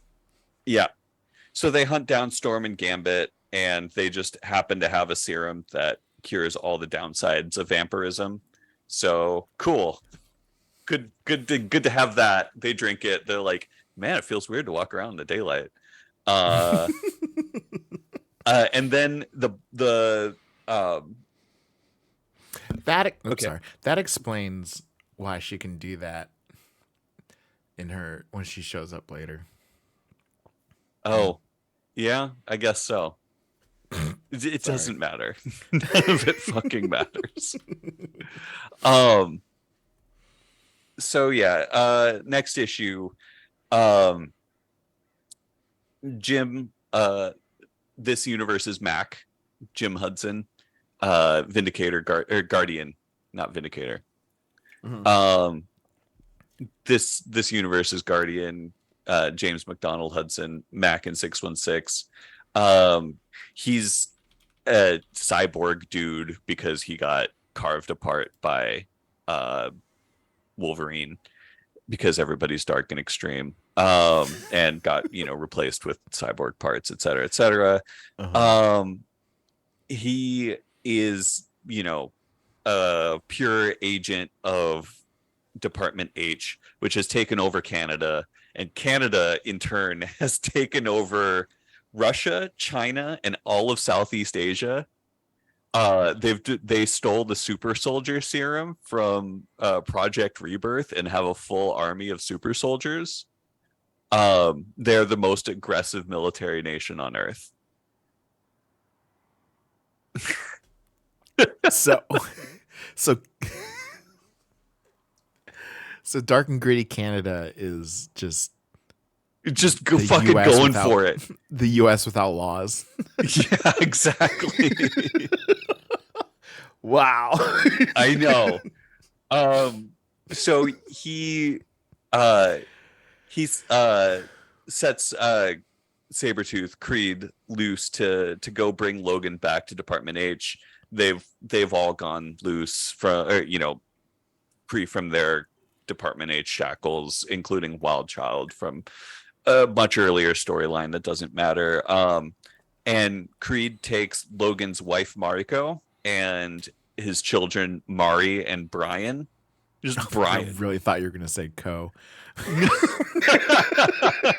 Nope, just some kid named Brian. Okay. I'm Wolverine. This is my son Brian. Uh-huh. Takes him hostage. And blah blah blah. Havoc and Jean, do the forbidden entry into Canadian territory for superheroes, which would be, an act of war. Go in to help out Logan, free the the family, and they have a confrontation with Sabretooth. Sabretooth's like, I'm gonna kill either Mariko or Jean. You gotta choose, Logan. And Havoc comes out of nowhere and focuses his plasma powers to basically cook the Sabretooth's adamantium bones, because he has adamantium bones in this reality. Because dark and gritty. Because dark and gritty. And just cook him from the inside out. Wow. Yeah. And then Wolverine's like, I got it from here, cuts his head off. All right. Yeah. Dark So, yep. They're like, all right, that's taken care of. Now it's time to make a run for the Canadian American border with Mariko and the kids, and in come the Canadian helicopters. And then we've got a bumper for, like, it'll say like next issue, and then the title of what the next issue, or like a teaser for what it is. It says next issue, blame Canada. This was mere months after the South Park movie came out. Because the country's gonna ride tomorrow night. These freaks will fry. Sabretooth will fry. Yeah. Yeah, it works. So yeah, the rest of the six team are in a jet flying to Canada, and somebody's like, "This will cause World War IV." And at the border, the Avengers show up to turn them back, keep them from crossing into Canada, and it's Iron Giant Man, who's Tony Stark in a giant, armor, Deathlock, Typhoid Mary, Hawkeye, who's blind, and the Black Widow, always referred to with the article. Okay. Everybody just has to be slightly different, right? Yeah. It's like, it's not Iceman, it's Ice-Man. It's not Black Widow, it's the Black Widow. Oh my god, I read this whole thing. So yeah, when we next see, they have like a couple panels of a fight scene, and it cuts away, and when we come back, when Havoc, Wolverine, Jean, and Fam encounter him, and they're all just like laying down in a crater unconscious. It's like, oh, that's weird. Dr. Cornelius and the Canadian super soldiers show up, and Captain America comes to. Turns out he's gone crazy. And remember, it's not Steve, it's mutant. He does have blonde and blue eyes. Mutant who had the super soldier serum. We have no idea who it is. We can speculate wildly, and that sounds like a fun thing to do. But it could also be a character that we don't know from the 40s, because presumably, this character got the super soldier serum at the same time that Steve would have. So anyway, Captain America just absolutely hulks out, just like muscly 3 times his size, psychically pops Dr. Cornelius's head, kills all the Avengers in one energy blast. He's ranting about protecting his country, blah blah blah. Cap and Havoc do like a DBZ laser fight where they're like pushing the energy ball, at each other. And there's big explosions, natural disasters all over the place, earthquakes, tidal waves, tsunamis, hurricanes. At one point, Havoc's like, "Oh no, the moon," because real Havoc from that timeline, Sun, is up there with the rest of the X-Men, apparently. And apparently their power shockwaves are large enough to, yes, actually do a tick on the moon. Like, it takes a there's like a big old, there's no bite marks and there's no chaw, but there's like a giant, there's like at least like half of the moon has just been like carved out. And wow. yeah. So in the aftermath, that happened to the moon. Canada has mostly exploded. The Beyonder has awoken from sleeping in the Earth's core, grabs Cap's unconscious body and pulls him down into the Earth. Um, the six return to HQ, and Dracula's like, "Sup," bites Havoc. Wait, Havoc. Okay. Yeah, yeah. So yeah, the last two issues are just the climactic confrontation between or the last three issues. There's a lot, man. Yeah, the last two issues are no, three, sorry.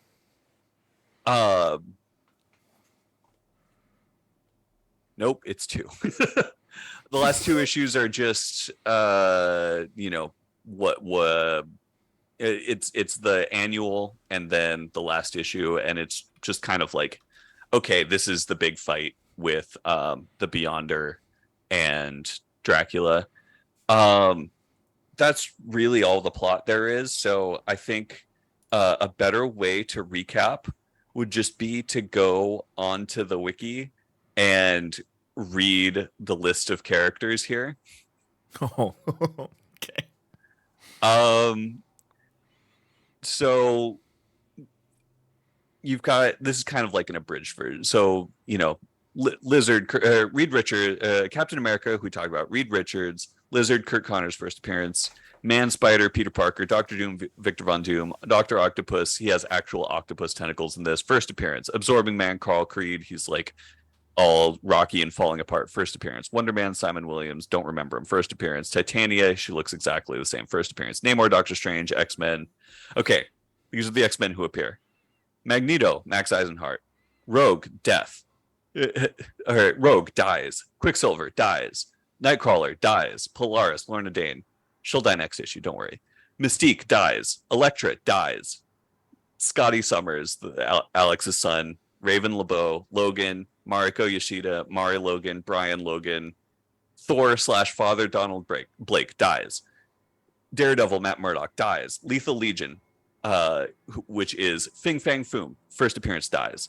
Devil Dinosaur, first appearance dies. Moon Knight Boy, first appearance dies.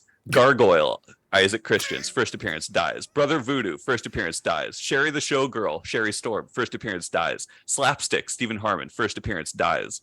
Oh. Nova, first appearance dies. Lectron, first appearance dies. Abomination, first appearance dies. Strong Guy, first appearance dies. Luke Cage, first appearance dies. Drax, first appearance dies. Iron Fist, first appearance dies. Black Panther, T'Challa, first appearance dies. Namorita, first appearance dies. Warriors 3, Fandral, Hogan, Volstagg, all three, first appearance dies. Beta Ray Bill, first appearance dies. Valkyrie, first appearance dies.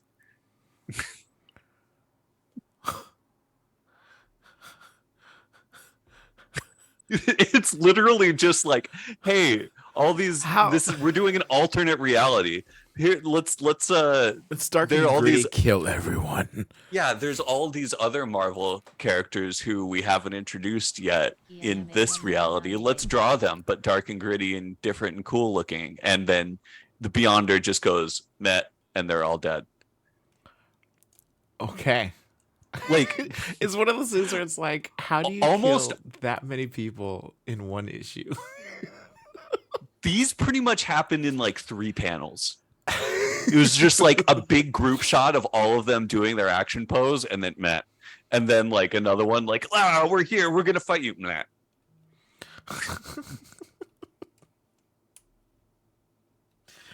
Interesting. That was 3 panels of the issue, and the rest was people standing around and talking about how serious this threat is and how it oh my god, we have to stop him or everything is, blah blah blah blah blah. So that was the annual. And then the bumper on it, the end, the last one, it said "Blame Canada." Yeah. The bumper on the end of this one, it says "Almost everyone else dies." No.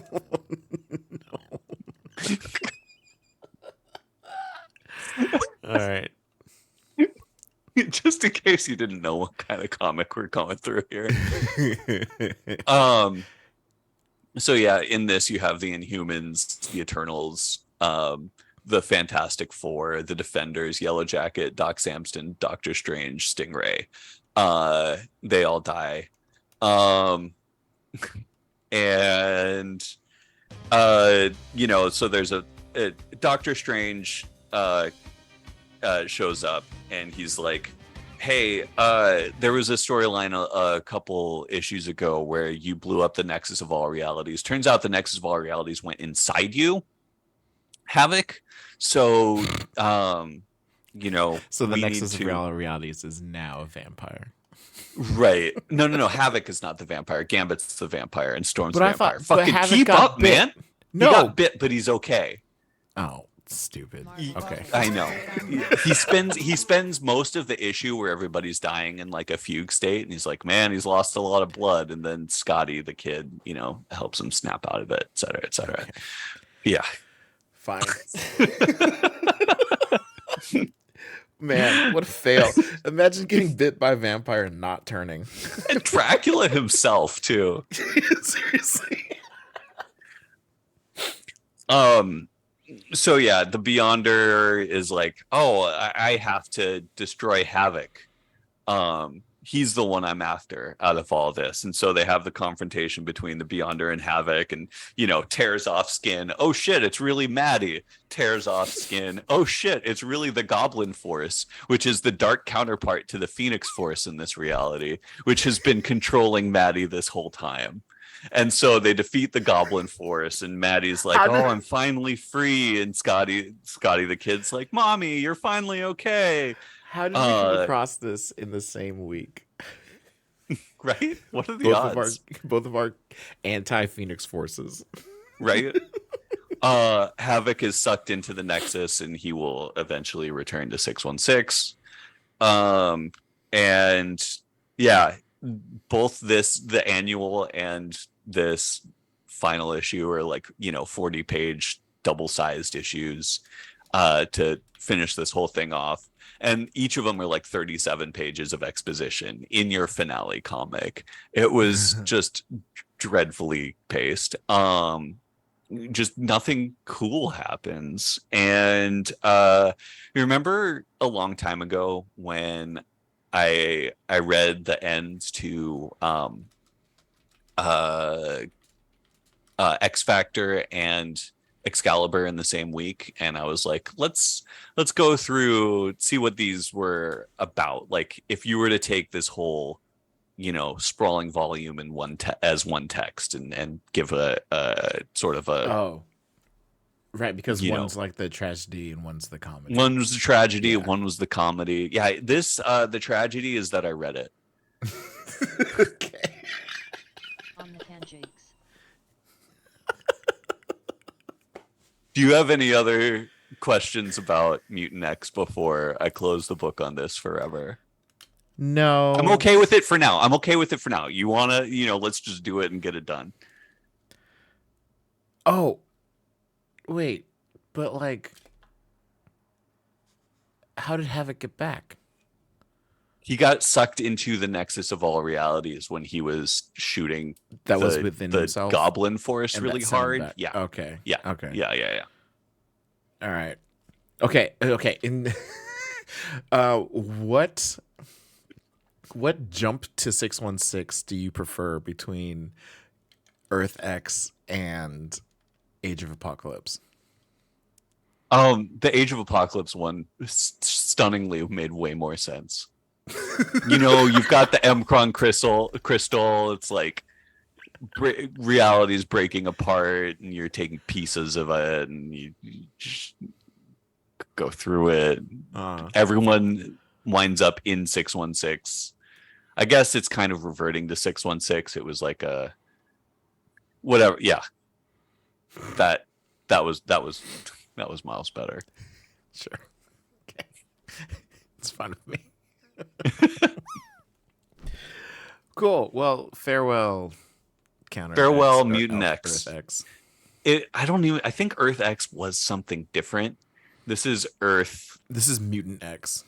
Yeah, this is Mutant X. Earth, I've got a number here somewhere. 1298. Okay. Goodbye, Earth 1298. Good fucking riddance. Um, yeah.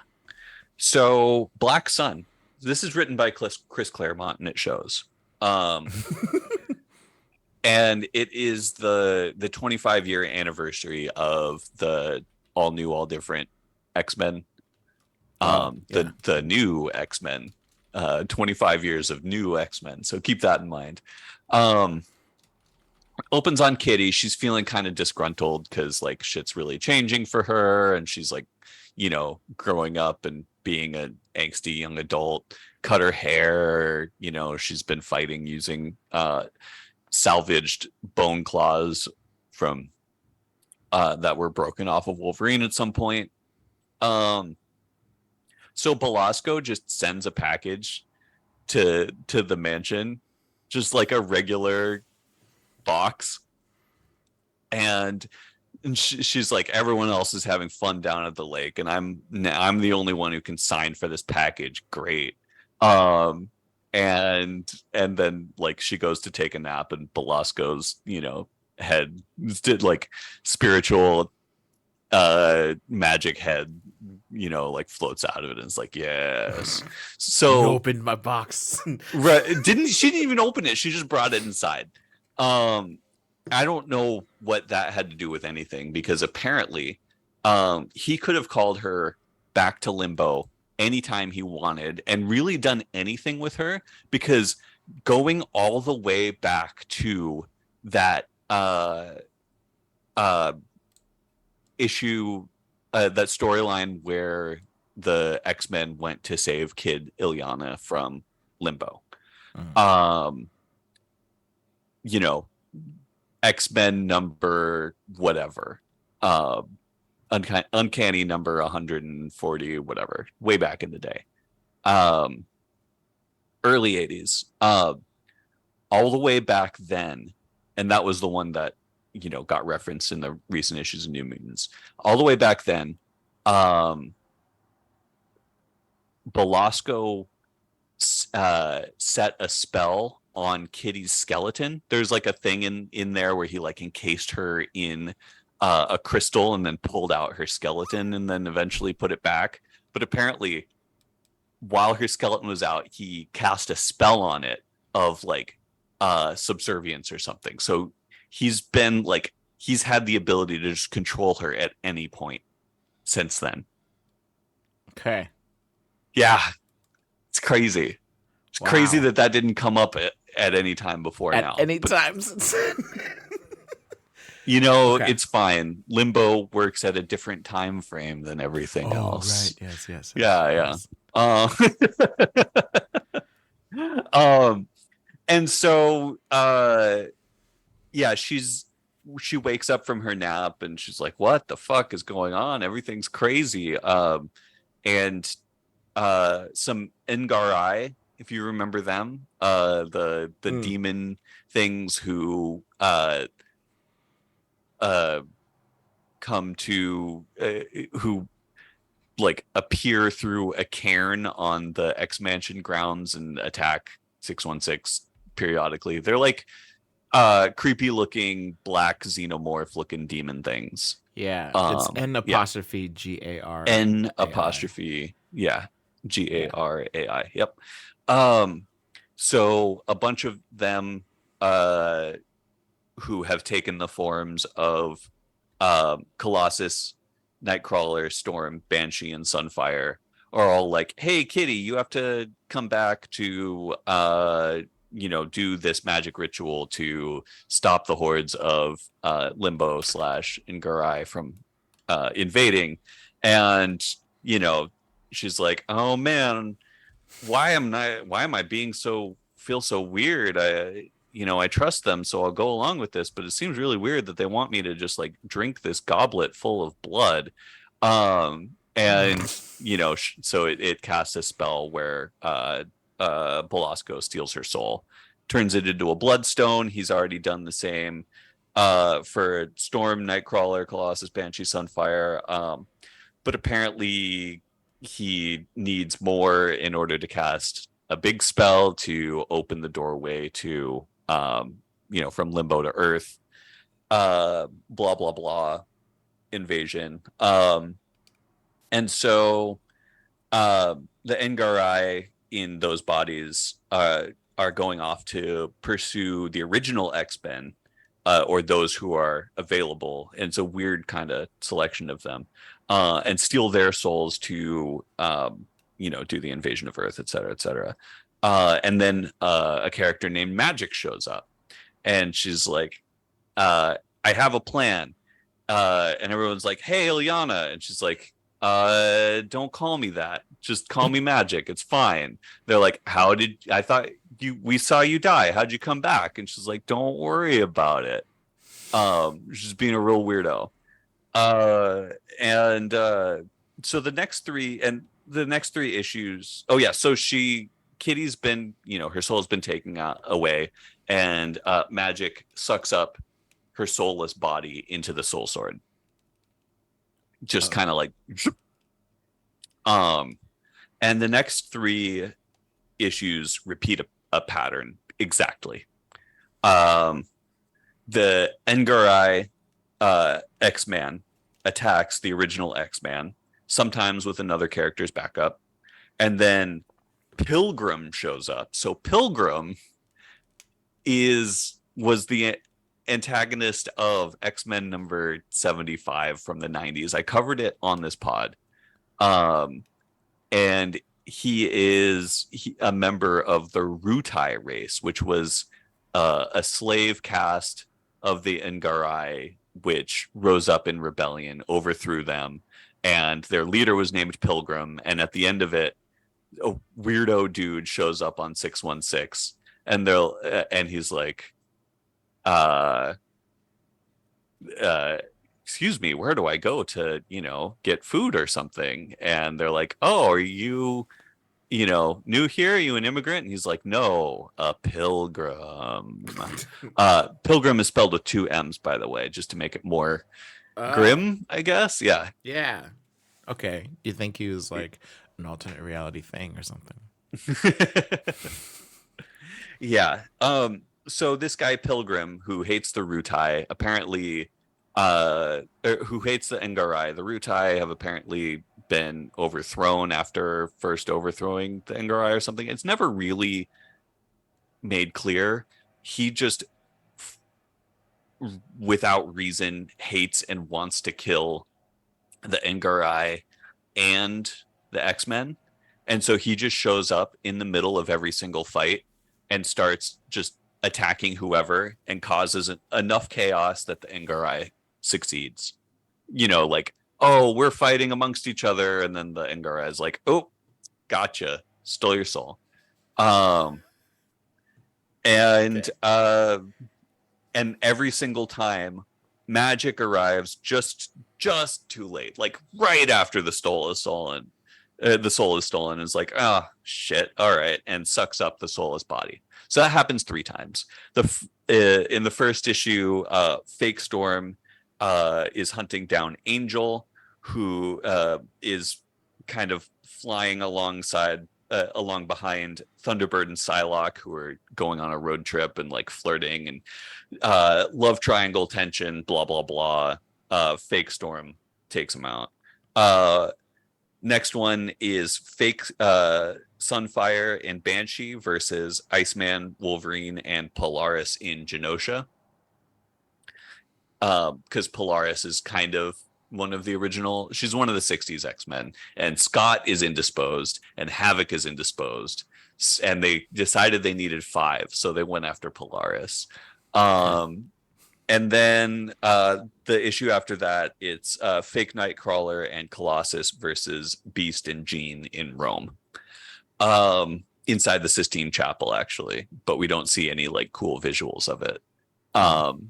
Yeah, it's like, I don't know, copyright protection or something. Anyway, we go back in Limbo for the finale. Magic lets the soulless bodies out because apparently they're fine here. They can like move around and fight and do stuff. And then she confronts Belasco solo, but she doesn't let Kitty out of the sword yet. And so she lets Kitty out, as secret backup while fighting Belasco.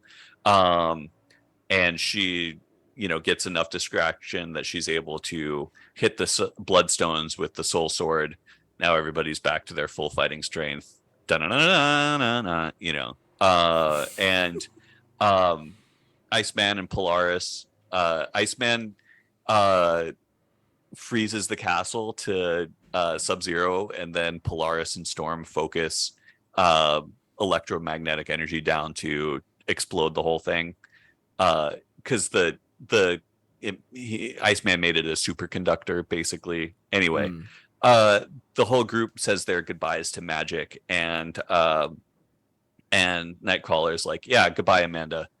And she's like, "You knew the whole time?" He's like, "We were in love. Come on." So let's talk about Amanda Sefton, because I said that name a couple weeks ago, and you were like, "I don't really know who that character is." Yeah.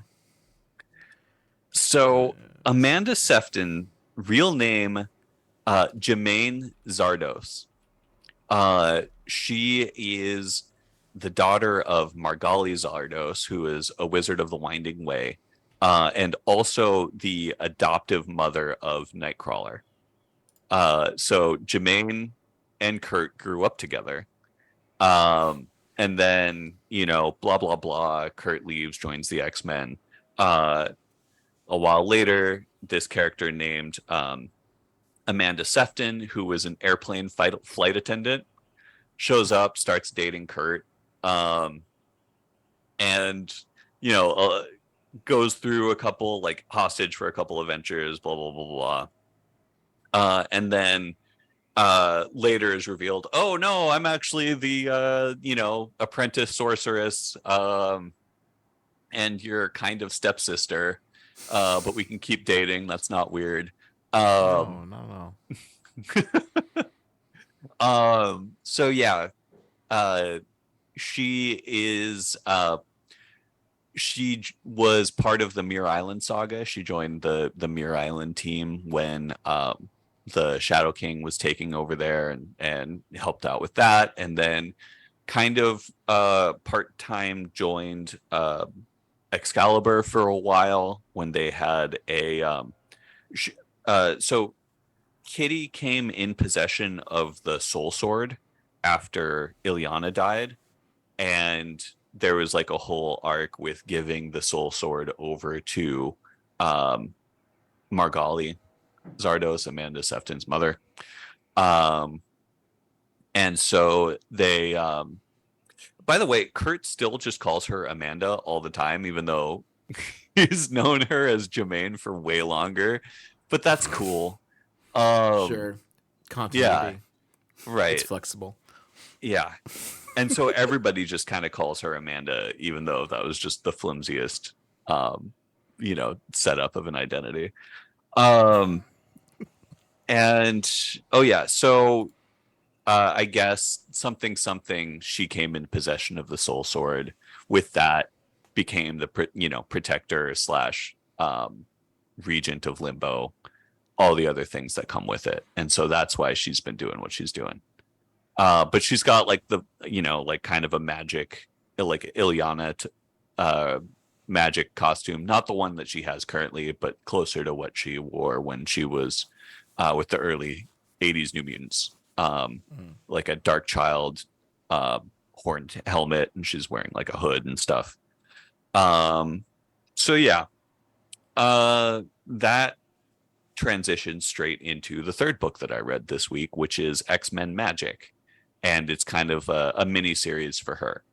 It's written by some of your favorites, making one of their earliest appearances that I've seen in my reading.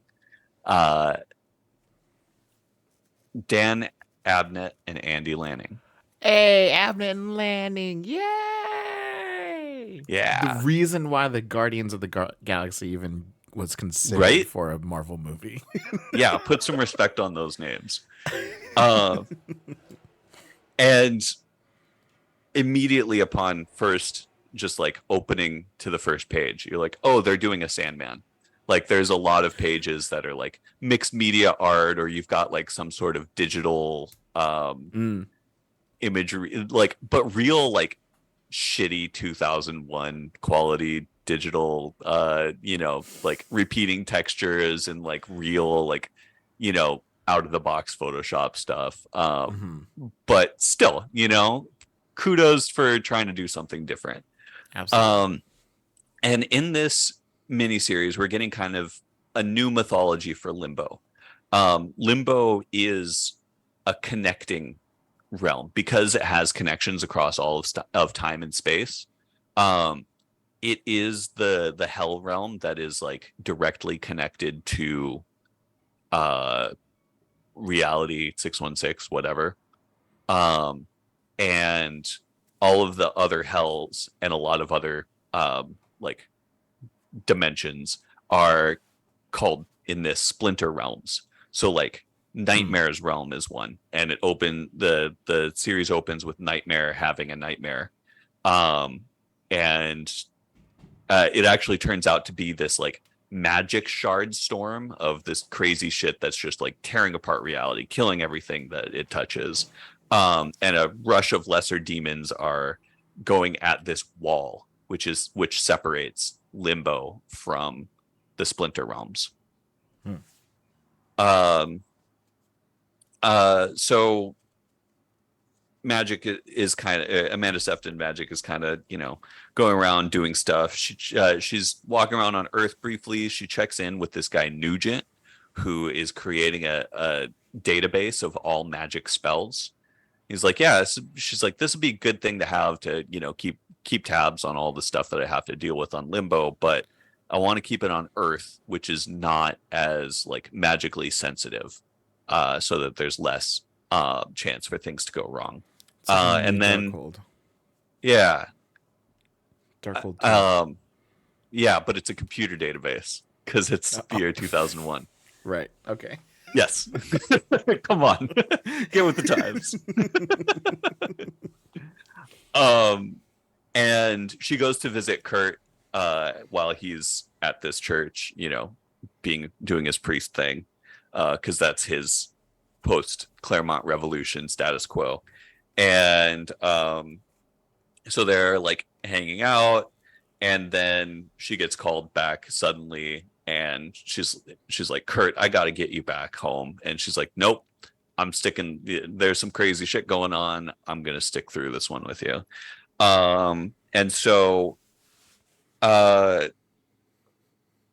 so they go to investigate Nightmare's realm and go check out a different splinter realm in Muspelheim, and they see the Surtur's sword has been um no longer flaming. And there's just like piles of skulls everywhere, just like tons of dead demons all over the place. Reality, they see kind of like the reality storm happening, and go back to Limbo. um and next they go to um Hades, but basically hell, and they manage to warn Mephisto before the next magic storm reaches his hell realm. And they're all like, okay, we have to like combine our powers and team up and then move on to the next one, blah blah blah blah blah. Oh, I'm sorry, I skipped something.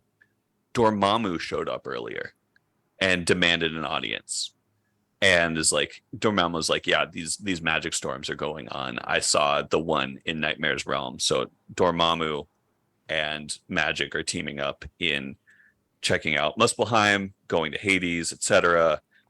So they're like, oh, this is really bad. We're having realms like more or less destroyed. Let's have a convocation of all the splinter realms. So you have Despair, D apostrophe Spayre, Yeah. Spayre, yeah, Pluto, many others. And they're like, cool, we're forming an unbreakable pact to work together to stop these things. Captain Planet, but for hell. Yes, exactly. And then Sim emerges, and they're Oh. like, Sim, you were so dead. We killed you so hard. He's You like, were no, so no, no, no. Uh-huh. He just like emerges from one of Magic's advisors in running Limbo, and he reveals that he's working for something called the Arch Enemy, which reveals itself, and it kind of looks like a Terminator, like a giant flying Terminator skull, like the chromy metal T-1000 or whatever. Mm-hmm. Just kind of flying through the air and just like spitting demons all over the place, and it's just It's a mother mold for lost souls. Yeah, got it. For real. Yeah. And Sim's like, ha ha ha, this pack that you did just made it easier to target all of them at once instead of having to destroy splinter realms one at a time. And so Magic binds all of the powers of all of the demon lords of all the hells into a divination spell to find out what the fuck this thing is. And it turns out it is the child of Nugent's database that's come back from the future to ensure its own creation. Duh. Cool. Okay. Yeah. It's like, and so okay. The polar opposite of the creation of Age of Apocalypse. Okay. Right. So Kurt goes back to 616, destroys the computer. Magic, uses the soul sword on the arch enemy. The end. Damn. Yeah. Okay. Yeah. That's cool. It was some wild shit. Oh, damn. Dude, anything like when you involve multiple hell realms, it's almost always at least an interesting story. I know that the most surefire way to get you going is just like, hey, let's combine a bunch of shit. It's like one pantheon. No, all the pantheons. Yes, yeah. Ugh, cool. So this established that, but that Limbo is like the hub of hell, the main hell. It's like the center hell. It's at least the most connected hell, and so that's why all of these hell invasions are being staged from Limbo, because of the connectivity and how you can go to any point in time and space from Limbo. Interesting. Yeah. This is not, as far as I know, mythology that would ever be used again. Right? But, like 2099 being superimposed as 616's future. Right. Yeah. Yeah. For example. 2099. Great story. Great. But this is just shit that's gonna have to live in your head forever, because it is, and it's because you decided that someday maybe you'll get paid off for having read this book that you didn't like. Like there has to be a reason why I did this to myself. Exactly. If for no other reason than when they do in 15 years, when they do another History of the Marvel Universe, it gets referenced in one cell of the second issue. That's some cold comfort, my friend. Still comfort. All right. Okay. All right. I'll let you have that one. Oh man. I want to be better at knowing the first 6 cosmoses. Like of all the conceptual random ass cosmic shit that you can know. Okay. Like knowing the ins and outs of the hells, knowing the ins and outs of the pantheons, accepting the Hyborian age existing in 616 continuity, all that ridiculous shit. I want to be better at the first 6 universes. I'll leave you to it. Yeah, thanks. I need to go back. I'm going on vacation for 2 weeks. I'll check in and see how you're doing. I need to go and reread Ultimates, where they actually have the Universal War. It's all of the personifications of the universes fighting. Oh man. Oh god. Oh, it's so great. I'm gonna get one of these days. If I have a slow week, that's what I'm Okay. gonna spend my time doing. Okay. I'm Will going, we ever have a slow week again? I mean, You know, we haven't done in a no. long time is read Sandman, but we're not anywhere close to having the leeway to be able to do that. Also that. I just want Yeah. to remind you that that exists. Yes. Um, It's true. It's sitting right next to me. Volume 2. yeah. It is here. It's not going anywhere. So What a read. I'm gonna be what a read. I'm gonna be out of town for a little while. You're going to be out of town for a little bit. So next week, we're going to try a solo week Cool. where I'm going to tell the universe about what I read. Okay. Sounds um, good. If you want to get a guest co-host on to listen to you and riff on it, I won't be jealous, I promise. I understand. Thank you. But yeah, it'll be like 3 or 4 books as usual. It's, the variant book with Jessica Jones. Yeah. Volume Oh, 3 that's a of bummer to Moon miss. Knight. Well, I'll just have to listen to the pod. Listening to your own pod. What a crazy concept. I know, right? You could also, yeah, like you could just pull up the VOD and listen to it in the It's true. background. Yeah. Moon Knight, Black, White, and Blood is coming up. Hmm. Oh God, ew! I have a book called Damage Control. Oh, It's a single I- mini series.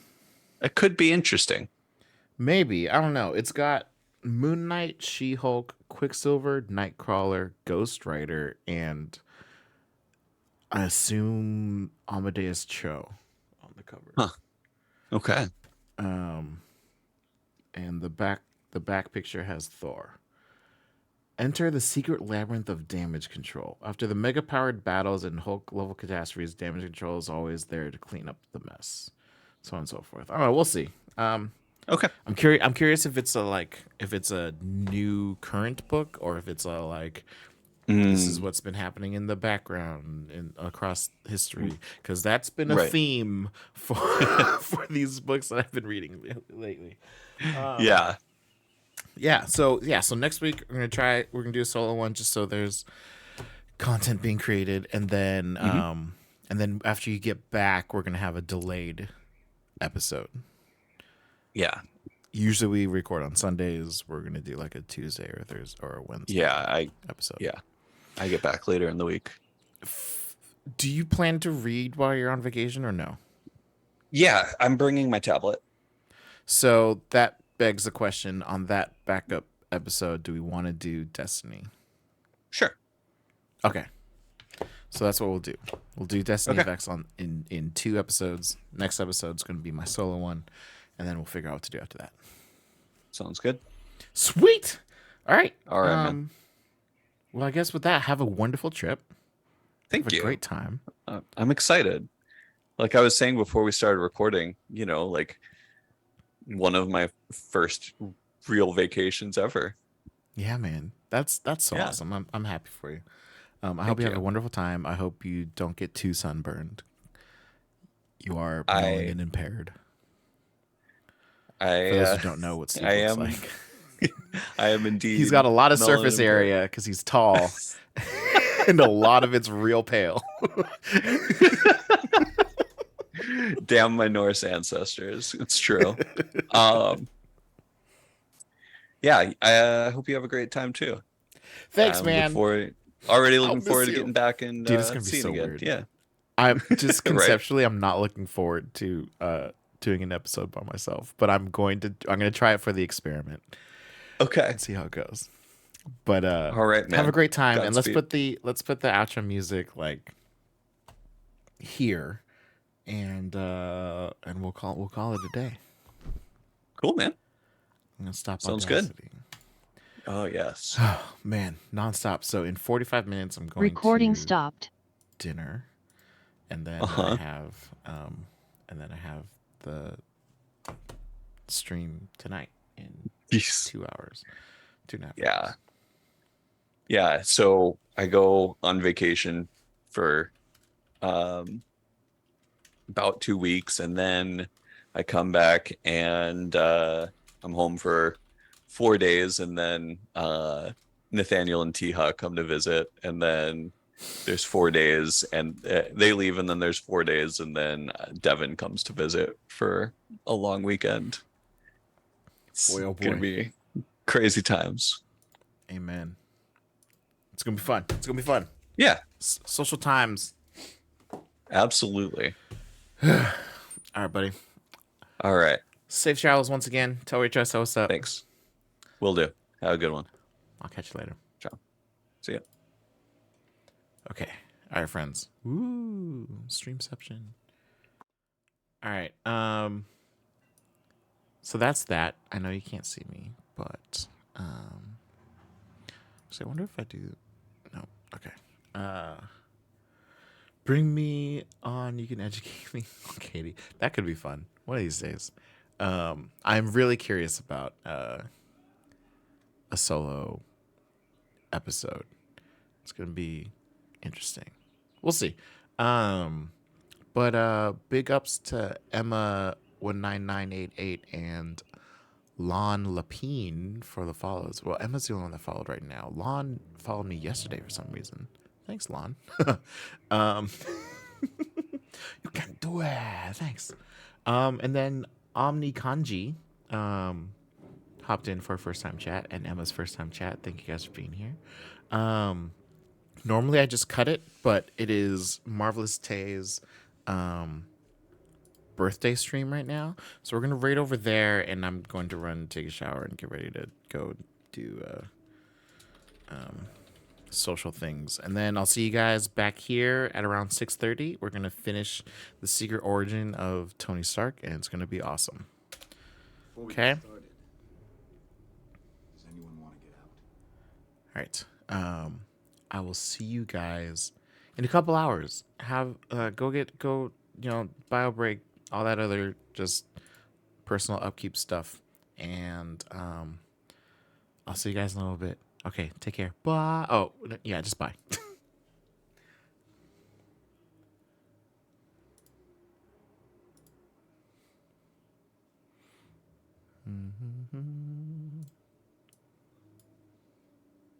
Silver.